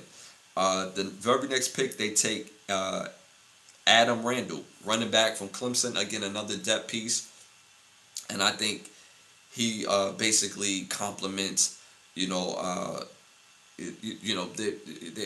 their running back is his name is escaping my head right now, but their big running back from Tennessee Titans, great running back, one of the best in the NFL, top 5. But again, he's a complimentary piece as far as Adam Randall. Ryan Eckler, he's the punter, so he's going to start. Rayshawn Benny, defensive end from Michigan. He's going to make the team. He's going to make the team for special teams, and he's going to have the ability to actually like be a rotational piece moving forward. His motor is crazy, and he's a team guy. He's a team building player. And then with the very last pick, they took Evan Bursch. Excuse me. I hope I'm saying this right. They took Evan Berenstein, guard from Northwestern. Very productive player at Northwestern. He is a Baltimore Raven guy. So they got a guy in the 7th round that could possibly in year 2 or year 3 be a starter. So I have them having the 4th best draft of the 2026 draft class. Now coming at number 3, Philadelphia Eagles. Yes. With their first pick, they took Mekhi Lemon. He's an impact player. He's an impact player. This tells me that Brown is going to get traded at some point. Now, if Brown doesn't get traded, you still got Mekhi at your number 3 receiver, playing that slot, having an immediate impact, giving your quarterback another explosive piece that you have to deal with. These are all good problems when you got a guy like Mekhi Lemon. Mekhi Lemon is a winner. You see that he wants to be great. You can tell when players want to be great and is going to give it their A effort. He's that guy that's going to give his A effort. Love this pick. Their very next pick, they went with tight end Ed Stowers, a standout at Vanderbilt. He was a standout. I honestly believe if he puts it all together, he can very next be in line as one of the good Philadelphia Eagle tight ends. I think his better years is ahead of him based on his traits. And the Philadelphia Eagles, they have an outstanding reputation in history in developing tight ends, especially guys who are possession guys, who could get vertical, who could run the drag route, who can run the slant route, who can run the in route, out route. I mean, he is a good player. Was a standout at Vanderbilt in the SEC. Very next pick, they took offensive tackle Michael Bell from Miami. That's a big human being. A big human being. He looks the part. He looks like a Baltimore Raven offensive lineman. Big. He's about 6'9", about 345. Very scary looking. Yes. Yes. But if he puts it together, forget about it. I said he Baltimore Raven. He looks like a Philadelphia Eagle. I said Baltimore Raven. He looks like a Philadelphia Eagle type of offensive lineman. Big, strong, physical, right? And if he puts it together, again, Philadelphia Eagles have a history of developing offensive tackles, especially when they're big and when they're strong. But I'm not going to lie to you. His Senior Bowl weekend, it didn't look pretty. He got bench pressed a few times by a couple of those defensive ends, and it didn't look pretty. So if he puts it together and they develop him the way that I think that the Philadelphia Eagles will develop their offensive linemen, it could easily be a great pick for them easily, especially they took him in the 3rd round. With the 5th round pick, they took Cole Payton, quarterback from North Dakota State. I think they're going to develop him to be a good backup. He has good traits, but he's going to be a backup. Let's not overthink this. He's going to be a good backup. Was it a value pick? They needed a backup. I think they still could have got a quality backup in the 7th round. But they like his upside, but I don't see him ever being a starter anywhere. With their next pick, they took Micah Morris, guard from Georgia. I like this pick more so than their 5th round pick. I think this is a guy who's physical, who's strong. He played, and I think he could be an impact to your team in the 3rd year by development. But his upside is through the roof. With their next pick, they take Cole. I hope I'm saying this right. Cole Wisnowski, safety from Texas Tech. Like this pick. He's a bit of a ball hawk. He's looking for turnovers. and this fits the Eagles' style of safety. And again, with you gotta remember, in certain positions that the Eagles does very well at development. That's offensive line, that's tight end, that's safety, and those tweener defensive ends. Guys who are not traditional defensive ends. They do a great job at developing, and I think he's going to be one of them. Definitely a rotational piece. Would I be surprised one day if he's actually started? Would not. With the next pick, they took Or Bernard, defensive tackle from international player Pathway. He was an interesting pick because he's a player that's never played football. Again, Eagles is suited for a player like this. He runs a 4.6. He put up 225, I believe, about 30 something times. I could be wrong on that. I think it was about 30 something times. Super duper strong, and he put that thing up with ease. And he's 300 plus. He's about 6'2", 6'3", and he's 300 plus.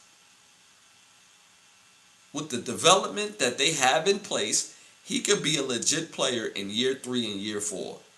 And could be like, when I mean a legit player, I mean a legit player. When you look at their left tackle who used to play rugby and didn't play traditional American football prior to, and he's a Pro Bowl style left tackle now, this is right up the alley of that. His physicality traits and just on sheer ability, I mean, I can't wait to see this development. I think he could be something if they do develop him, and he's going to be playing defensive tackle. With 4.6 speed, playing defensive tackle, 300 pounds, being 6'3" or taller, I mean, damn. This should be a layup. A shout out to Patrick. Yeah, A.J. Brown is going to get traded now. Yeah, I really believe that. I think he's going to get traded. I really do.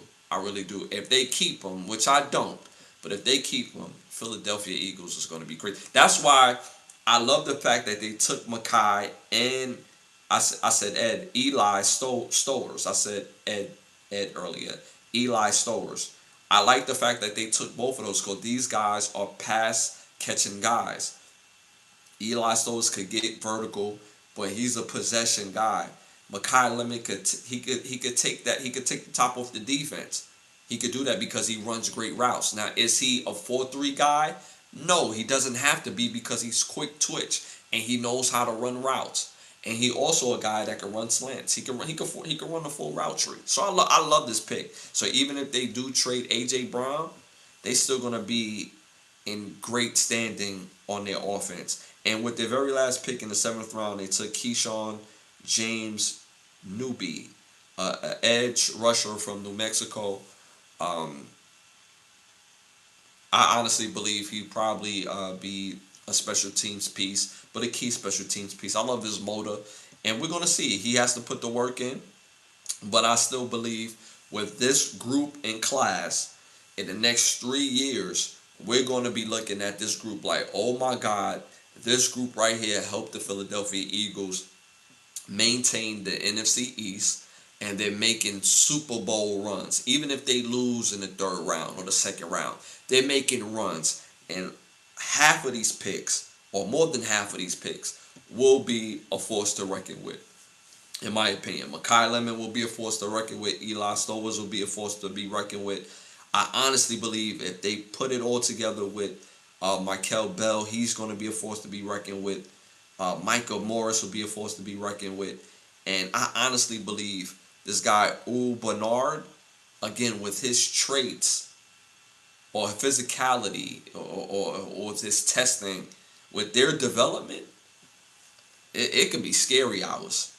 So the number 2 team that I think had the best draft of 2026 is the Houston Texans. The Houston Texans defense last year was absolutely scary. Absolutely scary. It was their offense that held them back last year. I honestly believe Stroud has to take the next step.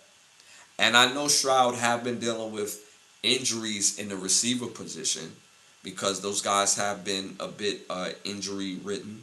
But he's still the quarterback. He's still the driving force of that offense. He can't play the way that he played against the Pittsburgh Steelers and think they're going to be successful. That defense is a Super Bowl winning defense. They're that good. But with this draft class, I think they have the ability to get over the hump. Even though I think they took Kalen Rutledge at the wrong spot, meaning I feel like they could have got him in the top of the second round. If he puts it together, this is an out of the park draft pick, hands down. Now, do I think he's going to be an All-Pro? No. Doesn't have to be productive. He just needs to do his job. That's it. He doesn't have to do it at a super high level, but keep guys off of Stroud. If he's able to do that, which I think he will, and be able to put it together, this is an immediate impact. With their second pick, they take Caden McDonald, defensive tackle from Ohio State in the second round. I think this was a very good value pick in the second round. McDonald with Houston, that defense.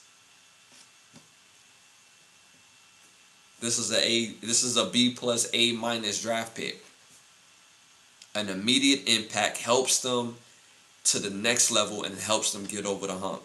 Can be a force, is a force in the run game, and is a force in the passing game. Now, is he going to be a double-digit sack guy? No, doesn't have to be.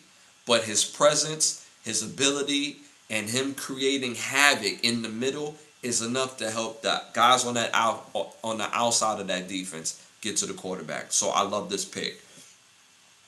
Here's where the draft gets better.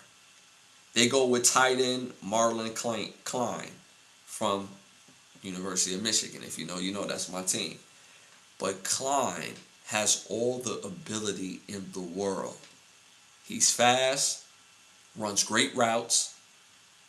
He's good. He's really good in the run game. He's not a hoe in the run game. He will get physical, but he runs very smooth routes. Very smooth routes. I don't see I don't see linebackers matching up with him at all. I don't see safeties matching up with him at all. He's that smooth of a route runner. So this right here gives an immediate impact on their offense for Stroud. At this part of the draft, which they took him in the second round. And he was the second pick in the second round.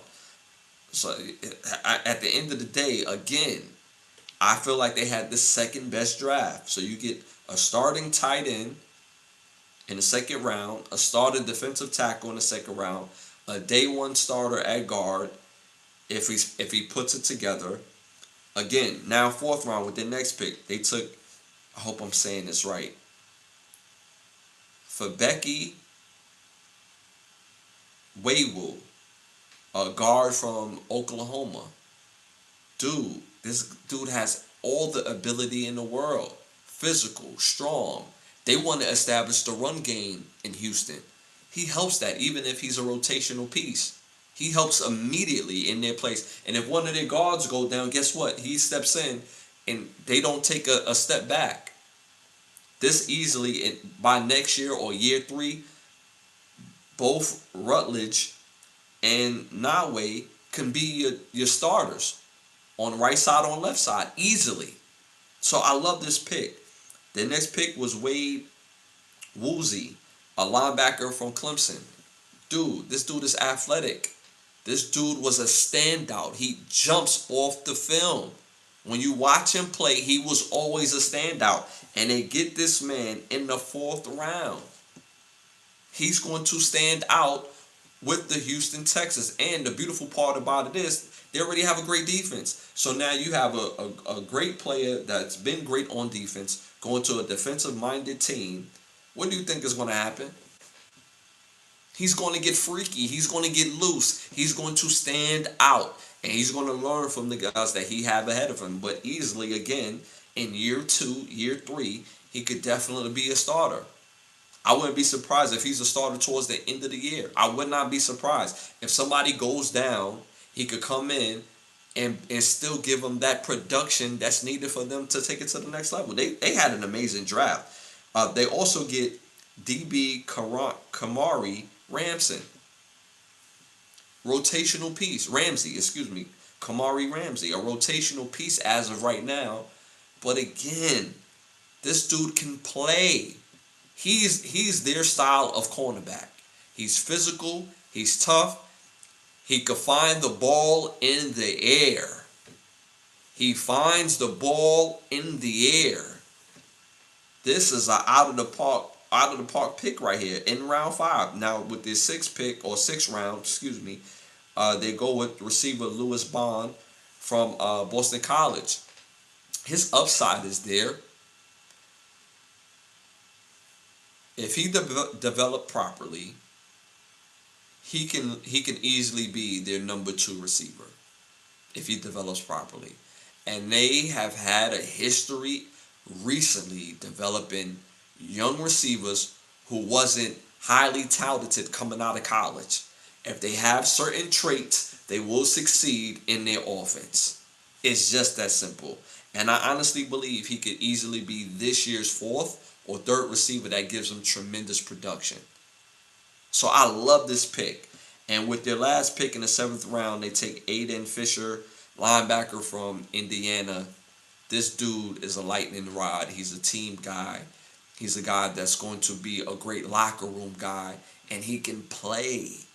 He needs development, of course, but he can play. He has the ability.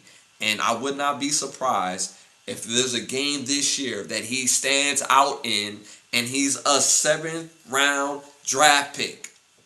So I have the Houston Texans with the 2nd best draft class at my absolute number 1. Y'all been waiting for this. The team that I think that had the best draft class in 2026 is the Cleveland Browns. Yes. Why? Why? Because this draft class helps them get over the hump if and only if Shedeur Sanders starts. I honestly believe this draft class was for Shedeur Sanders. The only reason why, and I'm a big fan of Deshaun Watson, but the only reason why it's even a competition, it's even a conversation on who starts, is because Deshaun Watson is getting paid buku dollars. If Deshaun Watson wasn't getting paid $40 million or $30 million, let's say he was getting 15, let's say he was getting 19, maybe even 21, he would not even be in the conversation to be a starter. Mind you, Deshaun Watson at his best is arguably the 2nd best quarterback in all of football. With what we saw, the things that he did on Houston. But the last time we seen him, it wasn't great. And he had a legit Cleveland team before. He had a legit running game with Nick Chubb and my guy from the Chiefs. They had a legit running game. They had a decent receiver before. The kid from Alabama, I forget names when I'm on live, but I know these names, y'all. But the kid from Alabama that played for Dallas, and then he ended up on Cleveland. He had a legit offense, and he struggled with that offense. What do you think he's going to do with this offense? What do you think he's going to do? These are younger guys. It's young energy time. And he's an older player that needs to be somewhere else where he could prove that he's still a franchise quarterback, or even a quarterback that a team will take serious, that has a chance of winning. But the Cleveland job is for Shedeur. It's his job. And if he wasn't making the money that he was making, this wouldn't even be a conversation. So with that being said, I still have the Cleveland Browns with the number 1 draft. Reason being, they take Spencer Farnell with their first pick. He's a day 1 starter. Great in the pass rush, physical, nasty, big dude. Love his physique as far as being able to be a force in the run game and being a force in the passing game as far as pass blocking. Immediate change of temperature kind of guy, and is a locker room guy. He changes the temperature based on his energy. He has such great energy. Teammates want to play for him. He wants to play for his teammates. Out of the park. Next pick. They took Casey Concepcion at this part of the draft. Again, you get a guy, you can line him up in anywhere. Just put him in space. Put him in space. And could take that. He's a home run hitter. Take that thing 80 yards, 60 yards at any point of the field. If he develops to be a consistent catcher, which I think he will, and I think he can because he wants to be great, oh my goodness. A guy that could play inside and out. A guy that could play kick returner and punt returner. You have an impact guy. And this lets me know that one of their receivers who starts, he on his way out. I'm just saying, if he don't show improve this year, he on his way out due to his play. Love this pick. Next pick they went with Denzel Boston, a guy that I was high on in the draft from Washington. Probably has the best hands in the draft. Physical, a rebounder, perfect for Shador. Because when Shador breaks the pocket and he's looking for somebody to make him a play, he's 6'4", dog. 6'4". The boy vertical is like that. And he got hands. The only other guy I wanted Cleveland to have was Carnell Tate. But damn, you get Denzel Boston. He got some speed on him. He's not a burner, but he got some speed on him. Runs good routes. But when that ball is in the air, that's 50-50, dog. And his hands is elite. Love this pick. Love this pick. Again, I would not be surprised next year if Denzel Boston is starting on one side and Casey Concepcion is starting on the other side. I would not be surprised. I would not be surprised. And the beautiful part is, if the Browns is ass, guess what? They have a receiver that could be the best receiver that we've seen in like the last 4 years. Plays at Ohio. Can't stand Ohio. But talent is talent. I have to be honest. Jeremiah Smith is like that. So if the Browns is ass, they right in line. But I don't think they're going to be ass. I think this particular draft class helps them get to the playoffs. And if they do this right, they could actually win in the first round in the playoffs. So this will make this the best draft class, period, this year. Just with those 3 picks. Now, they take Emmanuel McNeil Warren, safety from Toledo. Don't let the fact that he played at Toledo fool you. Toledo has developed great defensive backs in recent history. Don't get that twisted.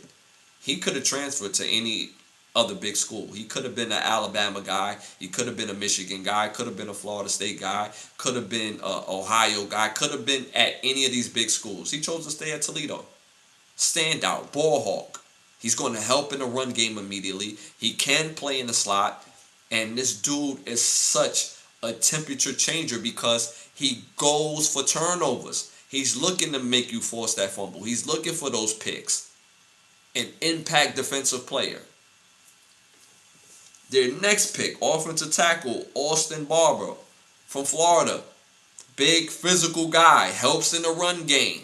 They want to run the ball. You got a guy like Junkins in the backfield. You got a guy like Sampson in the backfield. They want to run the ball. I even like the other guy. I don't know if they kept him for sure, but the guy Sanders, I believe he should get promoted to their 3rd string back. When both of those guys went down, he was holding it down. I like him. So you get a guy like you get a guy like Austin Barber that helps in the run game, could be the immediate impact piece for the run game. And I would not be surprised if he's a starter next year. Would not be surprised. physical, tough, and every game is like, what's up? You know what you're going to get. I noticed that between him and Spencer Fandle, they drafted offensive line guys that like to play offensive line. They don't come out there trying to be pretty. No, it's up and it's stuck. Who we playing today? It's up and it's popping. You got to prove it. I love this pick. Their very next pick, they go with the center from Alabama, Parker Parker Bransford. Parker Brosford. I seen him play at Alabama. He was a standout. He was a standout. I watched him play against Florida State. Standout. Watched him play all season. Standout. Would not be surprised if he's a starter next year or in year 3. Would not be surprised. An immediate rotation piece. Would not be surprised if he's starting at the end of the year if guys can't stay healthy. I would not be surprised if he's starting and he doesn't give up the spot back. It's my spot. Would not be surprised. Like, they drafted guys that I honestly feel that that could start and be immediate impacts. Next pick, they went with Alabama linebacker Justin Jefferson. He's going to start. Whether it's this year or next year, he will start. He was definitely going to be a rotational piece, but you got a guy like Swissinger last year who was all over the field, and I'm not sure if he won Defensive Player of the Year rookie Defensive Player of the Year last year, but he was definitely in the conversation. But he was a standout. He was a top 10 defensive player, period, last year, regardless of rookie or not. Top 10. Top 10.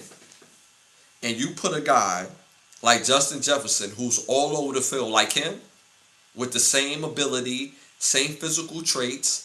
Now he just got to put it together just like Swissinger did. If he's able to do that, oh my God, that defense has just gotten even that much better. They took the tight end Joe Royer from Cincinnati, who's going to be a rotational piece. Obviously, you have Fannin there, and Fannin is just outstanding. I like this kid. I think he's going to be a rotational piece. I don't think he's going to be a starter, but he does help with the special teams and could be a good rotational piece. And if being developed properly, he could do some things. So I like this pick at this part of the draft. With their number 6 pick, they did take quarterback Tylen Green. I was kind of thrown off with this pick. I like this pick. I like him as a player. I do believe he should stay at quarterback and try to succeed as a quarterback. Just because he's 6'6", run a 4.3 does not make him a tight end. It doesn't make him a receiver. And people say, well, there's value in that because he's big and fast. Yes, but he's not a receiver. He's not a tight end. He's a quarterback. You have to develop his skills. You have to develop his footwork because his footwork is going to lead to better accuracy. He does have a funky throwing motion, but if he developed that footwork, it is the NFL where you have top-tier evaluators and people that develop. He should be able to develop to a better passer, correct? Don't love the fit, but I see where they could be going with this. On goal line, if they want to save Shador, they have to worry about his package on goal line.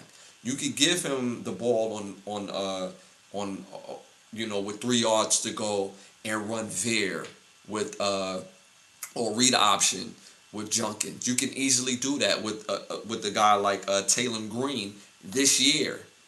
6'6", 240. He's not afraid to get in there, throw his body around. He's not afraid. So if they're able to develop him, I love this. And to develop him as a quarterback, not as a tight end and not as a receiver. I thought a guy like Taylor Green would have been better suited playing with a team like the Eagles, Philadelphia, teams that have quarterbacks that basically affects the game running the ball. A team like Buffalo, again, teams that have the ability to win games with running quarterbacks. And him being developed at those teams, I thought would have been better suited for him. But it's growing on me that he is with Cleveland because you have to worry about his package. You have to worry about his package of plays this year if they utilize him correctly. So Again, I love this pick. And with the 7th round pick, they took another tight end from BYU, Carson Ryan, a locker room guy, good energy guy. And with his upside, if he develops, he can be a really good tight end if they develop him properly. If they don't, he's going to be a special teams piece. So at bare minimal, he's still going to be effective immediately. So I have the Cleveland Browns again having the number 1 draft from this year's draft. A shout out to Shannon. Appreciate you for tapping in. Hit them likes, hit the 100s. It helps with the growth of the show. 3 things are guaranteed in life: death, taxes, and my Colts are gonna suck. I don't agree with that. I don't agree. I don't think they're gonna suck. I still think y'all are a quarterback away. Now, Danny Danny Dimes is not my ideal thought of what I think a franchise quarterback is, but he has ability. Daniel Jones has ability, but I don't think he's your end all be all. I honestly believe the Colts should have moved hell or high water to get Fernando Mendoza. Even though I feel like he's a 55, 45 good player, bust player, but I think their system, their style would have fit a guy like Fernando Mendoza. The location, the area, I think it breeds success. Y'all playing style, y'all run the ball, y'all physical. So I don't think y'all suck. I just think that y'all are a quarterback away, a legit quarterback away. Daniel Jones, when he plays well, you never know if he's going to finish the season. I don't think he's ever finished the season. So I think y'all a quarterback away. I honestly do believe this. I don't think y'all suck. I don't think y'all suck. But again, the teams that I think that had the best draft in 2026, coming in at number 5 is my Kansas City Chiefs. At number 4, the Baltimore Ravens. Number 3, Philadelphia Eagles. Number 2, Houston Texans. And number 1, the Cleveland Browns. Now, I will say, the best of the rest, my honorable mentions is the Tennessee Titans, the New York Giants, Miami Dolphins, the Dallas Cowboys, Washington Commanders, LA Chargers, Los Angeles Chargers, Arizona Cardinals, and Tampa Bay Buccaneers. That is my best of the rest. Yeah, that's my best of the rest. Now, somebody had mentioned the Jets earlier. Okay. Now, the Jets, I will say this. If the players the Jets drafted, if that draft class would have went somewhere like in Indianapolis, Philadelphia Eagles, Kansas City,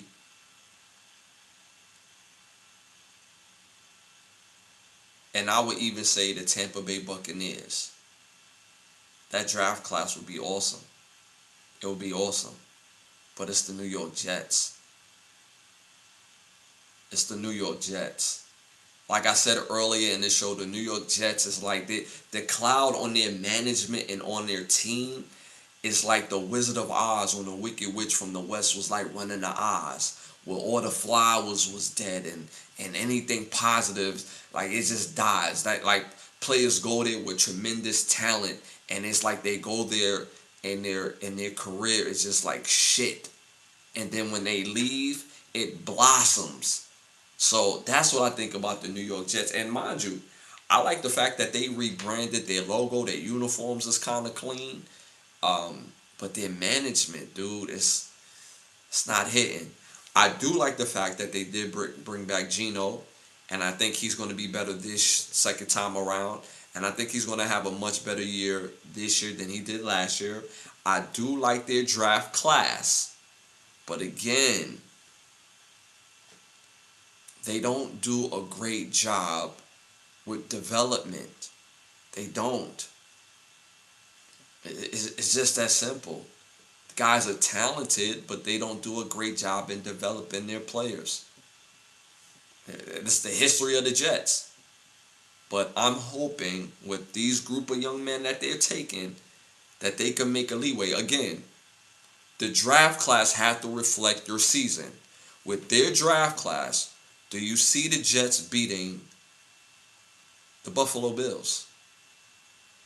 Do you see them beating the New England Patriots? No, no. So they're going to be better. Did they close the gap a little bit? Maybe, maybe. Talent wise, actually talent wise, they're probably 2 more years away. Talent wise, is this a good foundation? It could be if they all in on Aaron Glenn, and if they all in with their management and their development process. It could be a foundational draft. But the history of the Jets, I don't know. I could really see that Aaron Glenn gets fired next year. I really do. If they have a bad season, he will lose his job unless they all in on Aaron Glenn. And I honestly think if their draft class again went to another team, it would be an outstanding draft class. Look at who I talked about in their draft class. They took two outstanding players in the first round, and Omari Cooper Jr. They take I think they had three. Yeah, they had three. Omari Cooper Jr. Yeah, I already said he has the ability to be receiver one. Um, Based on how he plays and his attributes, he could be receiver one by the end of the year. They also take Kenyon, uh, the tight end from Oregon. They take I just seen it. Excuse me. They take Kenyon Sadiq. I think he could be a great player. I wanted him on the Chiefs. Runs a 4-3 as a tight end.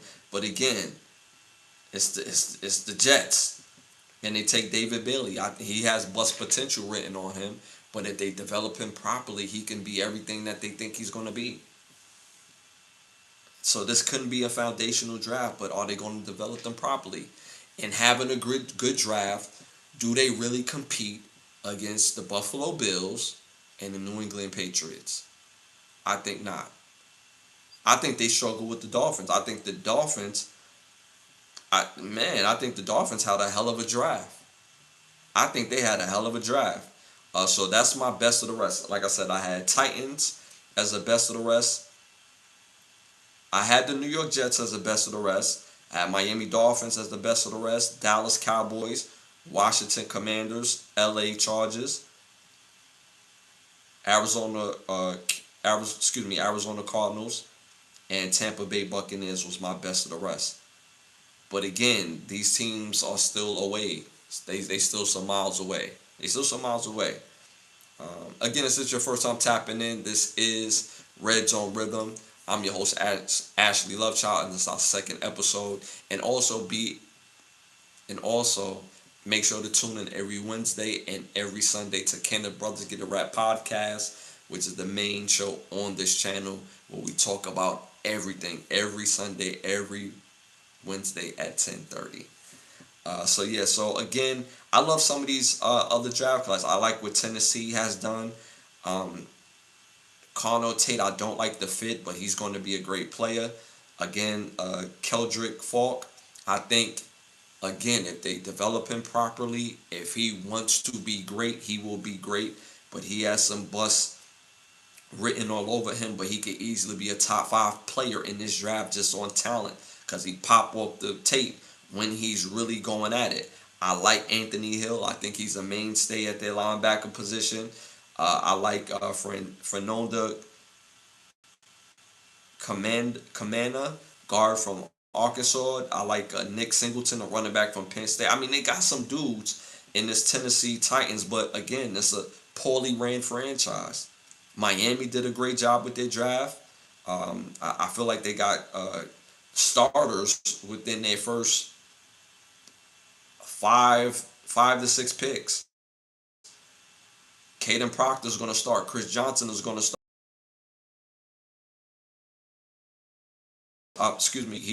He gets fumbles, man. Caleb Douglas, a receiver from Texas Tech. I would not be surprised if he's a day one starter. Will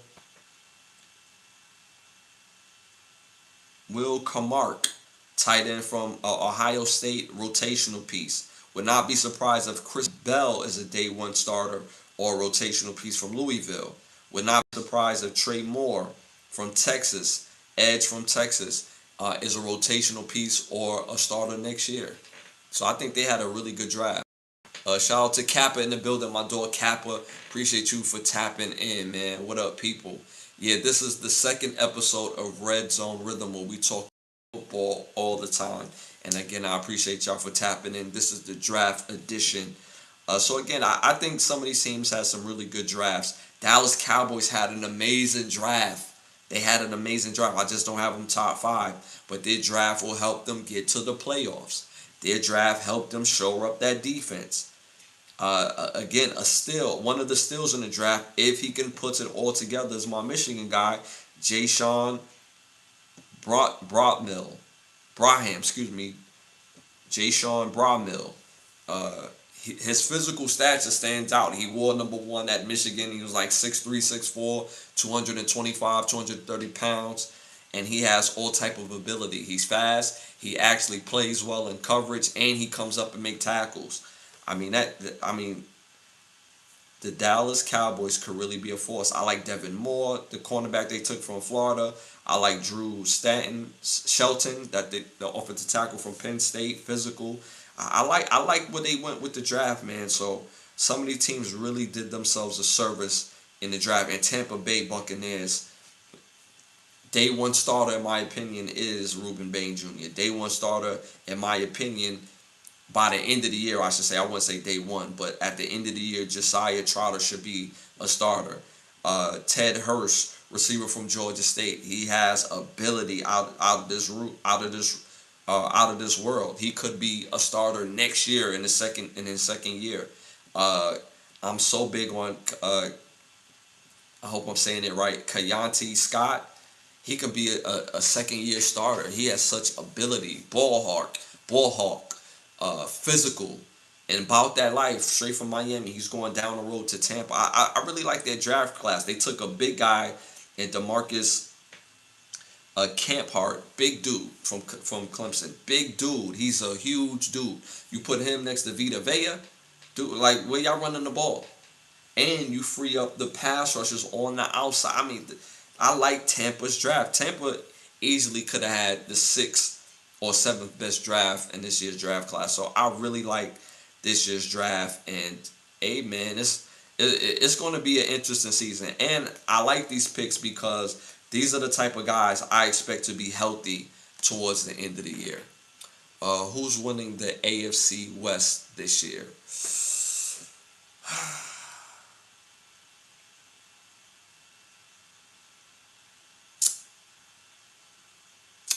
My heart, you know what my heart wants to say, right? It's behind me.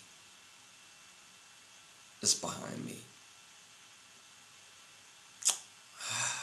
But our division is so good that literally, I would say 3 of us will probably go to the playoffs. Who will win the division? I'm not going to say my Chiefs right now, only because Patrick Mahomes may not be ready until week 3 or week 4. So that's going to give the Chargers a head start. That's going to give the Broncos a head start. So yeah, that's going to give those teams a head start. So because of that, I don't think we're going to win the division. But I still think we're going to the playoffs, and I think we're more likely going to win the first round in the playoffs. Because like I said about our draft class is really good. But will we win the division? Because Patrick Mahomes, I don't believe will be there until week 3, week 4. I'm going to say no. Who will win the division? I'm going to give the Chargers the nod. Justin Herbert has always been productive. That defense has gotten better because of this year's draft. Offensive line has gotten a little bit better. I think it's probably going to be the Chargers. I think it's going to be the Chargers. Then I think it's going to be us. And I think Denver gets in the playoffs on a wild card. I think all three of us is going to the playoffs. So yeah, I'll say the Chargers will probably win the AFC West. Uh, what did you think about the Raiders draft? The Raiders. I honestly believe the Raiders had a decent draft. It wasn't a great draft. The Raiders are not known for having great draft classes. To be honest with you, it was a good draft. They had some players. They took Fernando Mendoza again. I think Fernando Mendoza has bust potential written on him, mainly because of the location of Los Angeles. Now, some people say, well, he played at the University of Cal. Yeah, he was good at Cal, but he was great with Indiana. That fit, that team, that culture. So I think because of that, his better fit was the Indianapolis Colts. I thought the Indianapolis Colts should have moved hell than earth to get him and to get that first pick. I just don't love it. Even though he has an offensive minded head coach, doesn't mean he's going to be successful. I hope that he is. I hope that he is. He has the energy. He's a locker room guy. He's a leader based on his energy towards his teammates. So I hope he does well, but I don't like the fit. Um, and he's not a guy that's going to play day one. He's going to sit back. He's going to develop like he needs to. And I think the longer he sits, the better the player he will become. If he's rushed out there too early, he's going to be a bust. That's how I feel about the Raiders draft. I believe they took the safety from Arizona. Let me, yeah, they took Traydon Stukes from Arizona. Good player. I think he's going to be a year two starter. So I like that pick. I like Keetron Crawford. He could be a legit guy. He's from Arizona, from Auburn. He could be a legit guy, but you know, he may or may not start at any point of his career. He could be a rotational piece, but is he going to be a high level rotational piece? I don't know. Trey Zahn the third, guard from Texas A&M. I like that pick. He could be a starter towards the end of the season, maybe year two. Jerome McCoy. It all depends if he's healthy or not. Rumor has it that he needs a second surgery. If he wasn't hurt or had surgeries or needed surgeries, he would have been the first cornerback taken in this draft. I will admit that, and he would probably been a chief. But he has injuries, so he won't smell the field this year, and probably not next year for real. So we probably will see him in his third year. So that's long and drawn. Mike Washington, I like that pick because he's a rotational piece. I think he's much needed to a guy like Ashton Genty. He's a bigger guy, strong. He's strong, low to the ground. He's fast. So I like that as a complementary piece to Ashton Genty. I think this makes Ashton Genty better with Mike Washington Jr. from Arkansas. Uh, Delton Johnson, I think he's probably the steal of their draft class, safety from Arizona, because he could actually be a legit starter, and they got him in the fifth round. The very next pick, they take, I hope I'm saying his name right, Azakai Masses, cornerback from California. He does have ability, but I see him as a special teams guy. So we're going to see, I don't have too much expectations for him. Malik Benson, receiver from Oregon, has ability, but again, another special teams guy. And Brandon Cleveland, defensive tackle, North Carolina State, has ability, has to put it together. If he develops properly, he can be a force to be reckoned with. We may see him as a starter in year three, but he may be out the lead by year two, depending on how he develops. So, I mean, the draft was okay. It was okay. People will view this draft as a success if Fernando Mendoza is a success and if Jerron McCoy is a success. That's how they're going to view the Raiders draft class. But do this help them beat the Chargers? No. Do this help them beat the Broncos? No. Do this help them beat us? No. So, uh, yeah. And even if Fernando Mendoza is a success, who's the best quarterbacks in this draft, right? We're not debating about number one, right? So number two, in my opinion, will obviously be the Chargers quarterback. I just said his name, and just like that, I forgot his name. But y'all know who I'm talking about. The Chargers quarterback, and then number three is Bo Nix from the Broncos. Even if Fernando Mendoza is good, I don't think he's better than those guys right now. Does he have the ability? He has ability. I'm not going to shit on Fernando Mendoza, but I'm just going by what I see off the play. He doesn't do anything outstanding outside of his leadership and toughness. He has to develop. He just has to develop. So that's what I think about the Raiders draft class. So shout out to y'all for tuning and tapping in. Y'all been absolutely amazing, man. Showing major love. And I appreciate y'all for tuning and tapping in every Wednesday, every Sunday for Ken and Brothers Get a Rap podcast at 10:30, which is the mainstay show on this channel. And again, this is the new podcast, Red Zone Rhythm. Again, this is the second episode. And again, we're talking about the draft and recapping the draft. So again, I appreciate y'all for tuning and tapping in. Hit them 100s, hit them hearts. It does help with the growth of the show. Again, we on the road to 20,000 subscribers. We're a little over 13, so continue to like, subscribe, share, hit that all notification bell. And again, we appreciate the love to continue to grow. Uh, Shout out to Ebony. Shout out to Ebony. What about G-Men draft? What about my G-Men draft? I think I spoke on the Giants. I think the Giants had a great draft. I think they got some great players, but did their draft help them to be the best in their division? And the answer to me is no. No.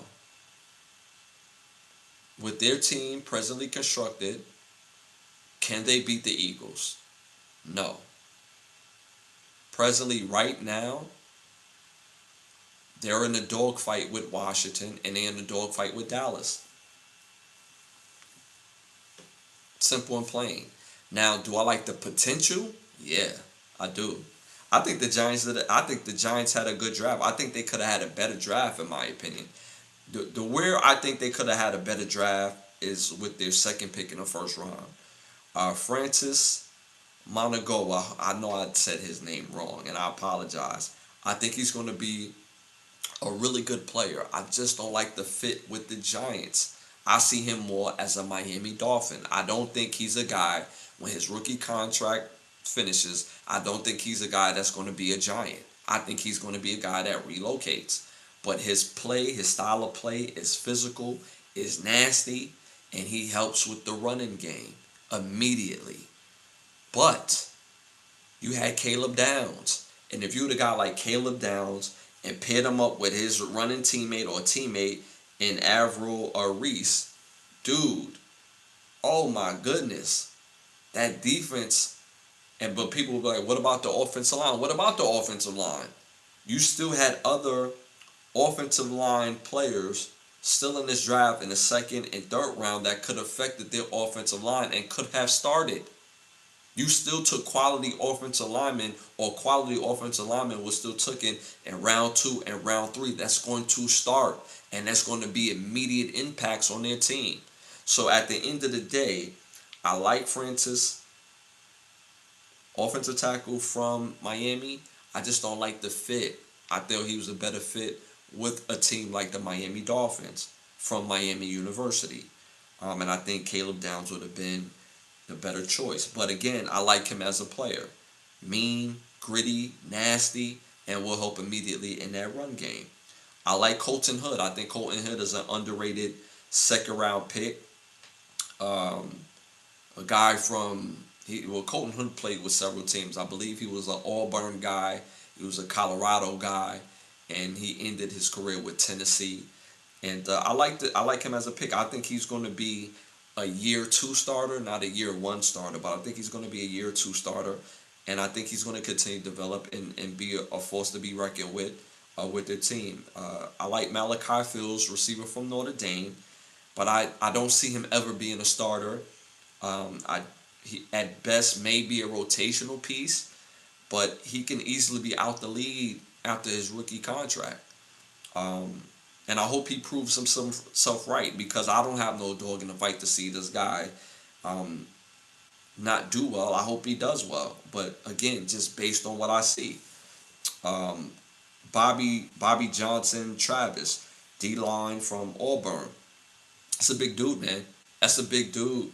That's a big dude. Now, he's no Dexter Lawrence, but he is a big dude, and he has presence. And this is what I say about the defensive line and offensive line, especially on the defensive line. Just because a guy doesn't have a whole lot of tackles, a whole lot of sacks, doesn't mean his presence alone is not valuable, especially as a defensive tackle.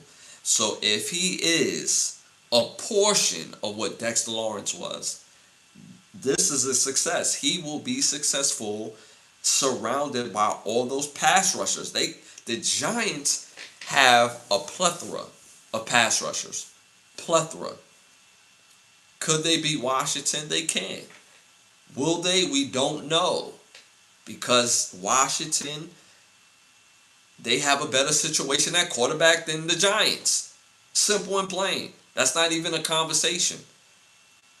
Like, what are we talking about? And they took Sonny Styles this year.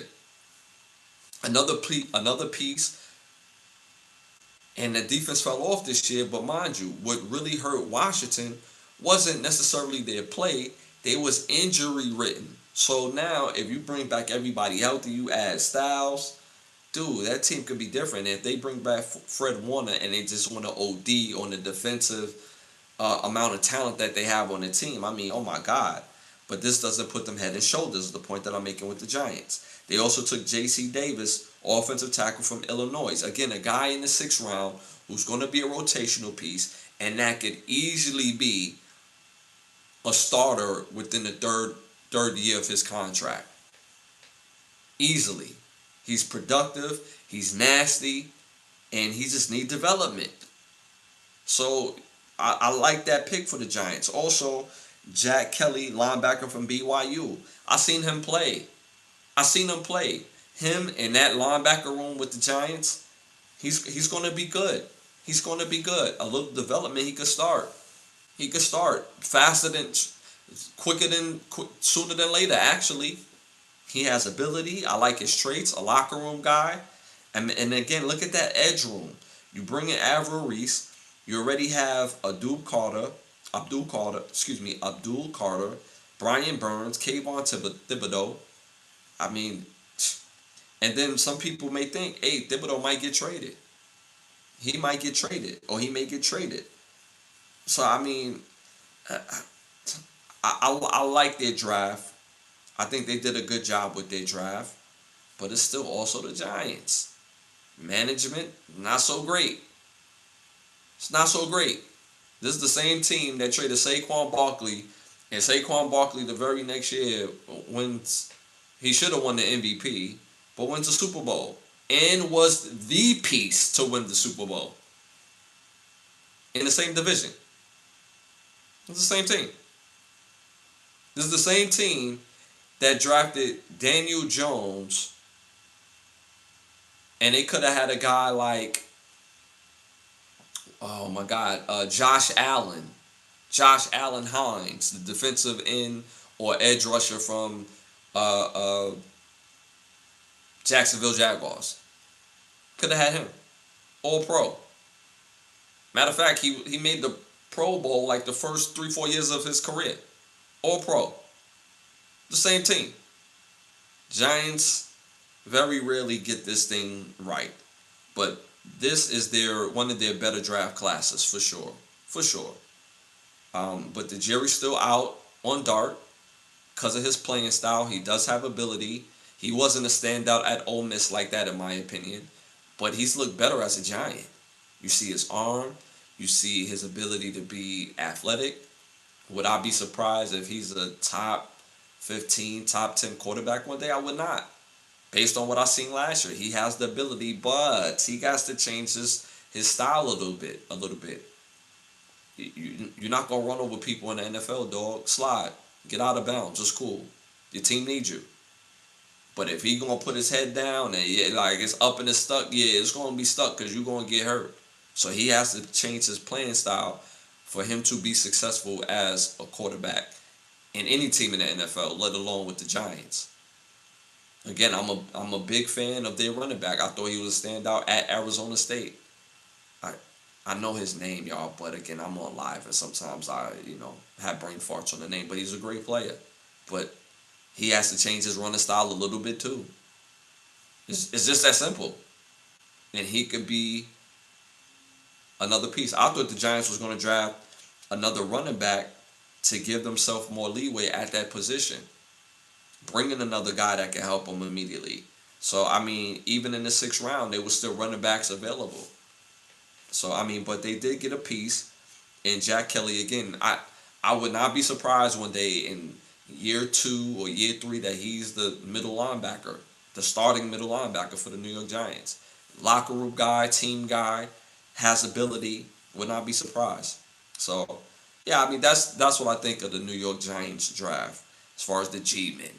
But I wish them all the best, man. I wish them all the best, but that management is ass. They make terrible decisions. This is the best draft that they've had maybe ever. Just off potential and talent alone. Maybe ever. And they could have did it better. And still maybe ever. So we'll see. Again, at the end of the day, I don't believe in these managements because all of these teams are not trying to win. But I believe in these players.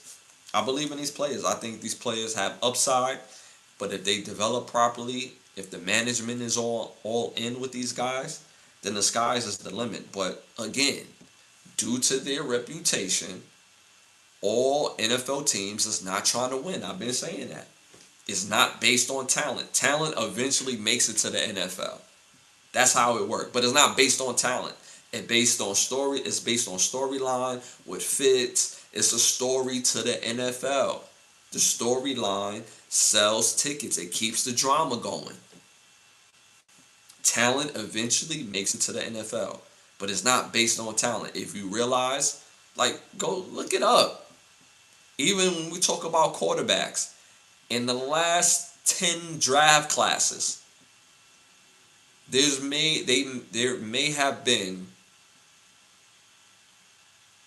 2 draft classes where the first quarterback in that draft class ended up being the best quarterback.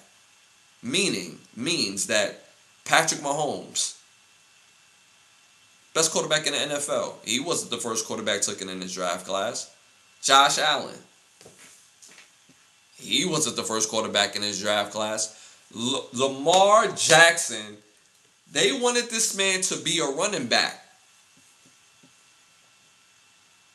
Teams was saying, we'll draft him in the 1st round if he want to be a running back or a slot. We'll draft him in the 1st round. And Baltimore Ravens yeah. We with that too. Yeah. He ain't going to get drafted in the 1st round and play chess with them. We going mind you, they didn't even have a 1st round pick. They went back into the 1st round. Or did they? All I know, they went back into the 1st round to get Lamar Jackson. MVPs later. He wasn't the first quarterback took. So if you do the research, the first quarterbacks in the draft is not normally the best quarterbacks in that draft class or in the league. Burrow, outside of Burrow, to me, he's the clear-cut best quarterback that was taken number 1 in his draft class. Some people may say Caleb Williams. Caleb Williams had a hell of a second year. And I think Caleb Williams' upside, I mean, his upside is high. I mean, he's a really good player. But that boy in Washington is still magic to me. Daniels is still magic to me. Daniels can play. He took his team a game away from the Super Bowl first year. Can't write him off. Can't write. So that to me is neck and neck. And then who was in the play? Who was in the Super Bowl this year? You had the kid from the Patriots who's also in that draft class, Drake May. So that conversation is still not over yet based on quarterbacks. So if y'all do the research, that's why I say it's not based on talent. Every year when we do redrafts and this guy is head and shoulders better than this guy, it's like, what did y'all see in this first guy that y'all didn't see this guy in the third and fourth round? That don't make no sense to me. It's not based on talent. Talent eventually makes its way to the league, but it's about storylines, man. I've been saying that. So, but man, I appreciate y'all for tuning and tapping in. Y'all been absolutely amazing, rocking out with me. Again, this is episode 2 of Red Zone Rhythm podcast. Again, episode 2. Again, I'm Ashley Lovechild. And again, I appreciate y'all for tuning and tapping in. Again, make sure y'all tap into Ken and Brothers Get a Rap podcast, which is the mainstay podcast on this channel every Wednesday, every Sunday at 10:30. And again, I appreciate y'all for tuning and tapping in. Y'all been super engaging, and I love it, man. We're on the road to 20,000 subscribers. We're a little over 13. And continue to engage in those videos I drop daily, and I've been seeing the engagements go up. I've been seeing y'all comments. So again, I drop videos daily, whether they're videos, whether they're shorts. So again, stay engaged and continue to love. And remember, y'all, keep this in mind on the way out. Be greater than your greatest excuse. You can't break someone if you didn't make them. Somebody can't break you if they didn't make you. So keep that in mind. Especially, be greater than your greatest excuse, y'all. Always strive for greatness and prove yourself right. And that's this episode, man. I'm going to see y'all next time. It ain't nothing but love. Hit them 100s and hearts on your way out. I'm out. Peace.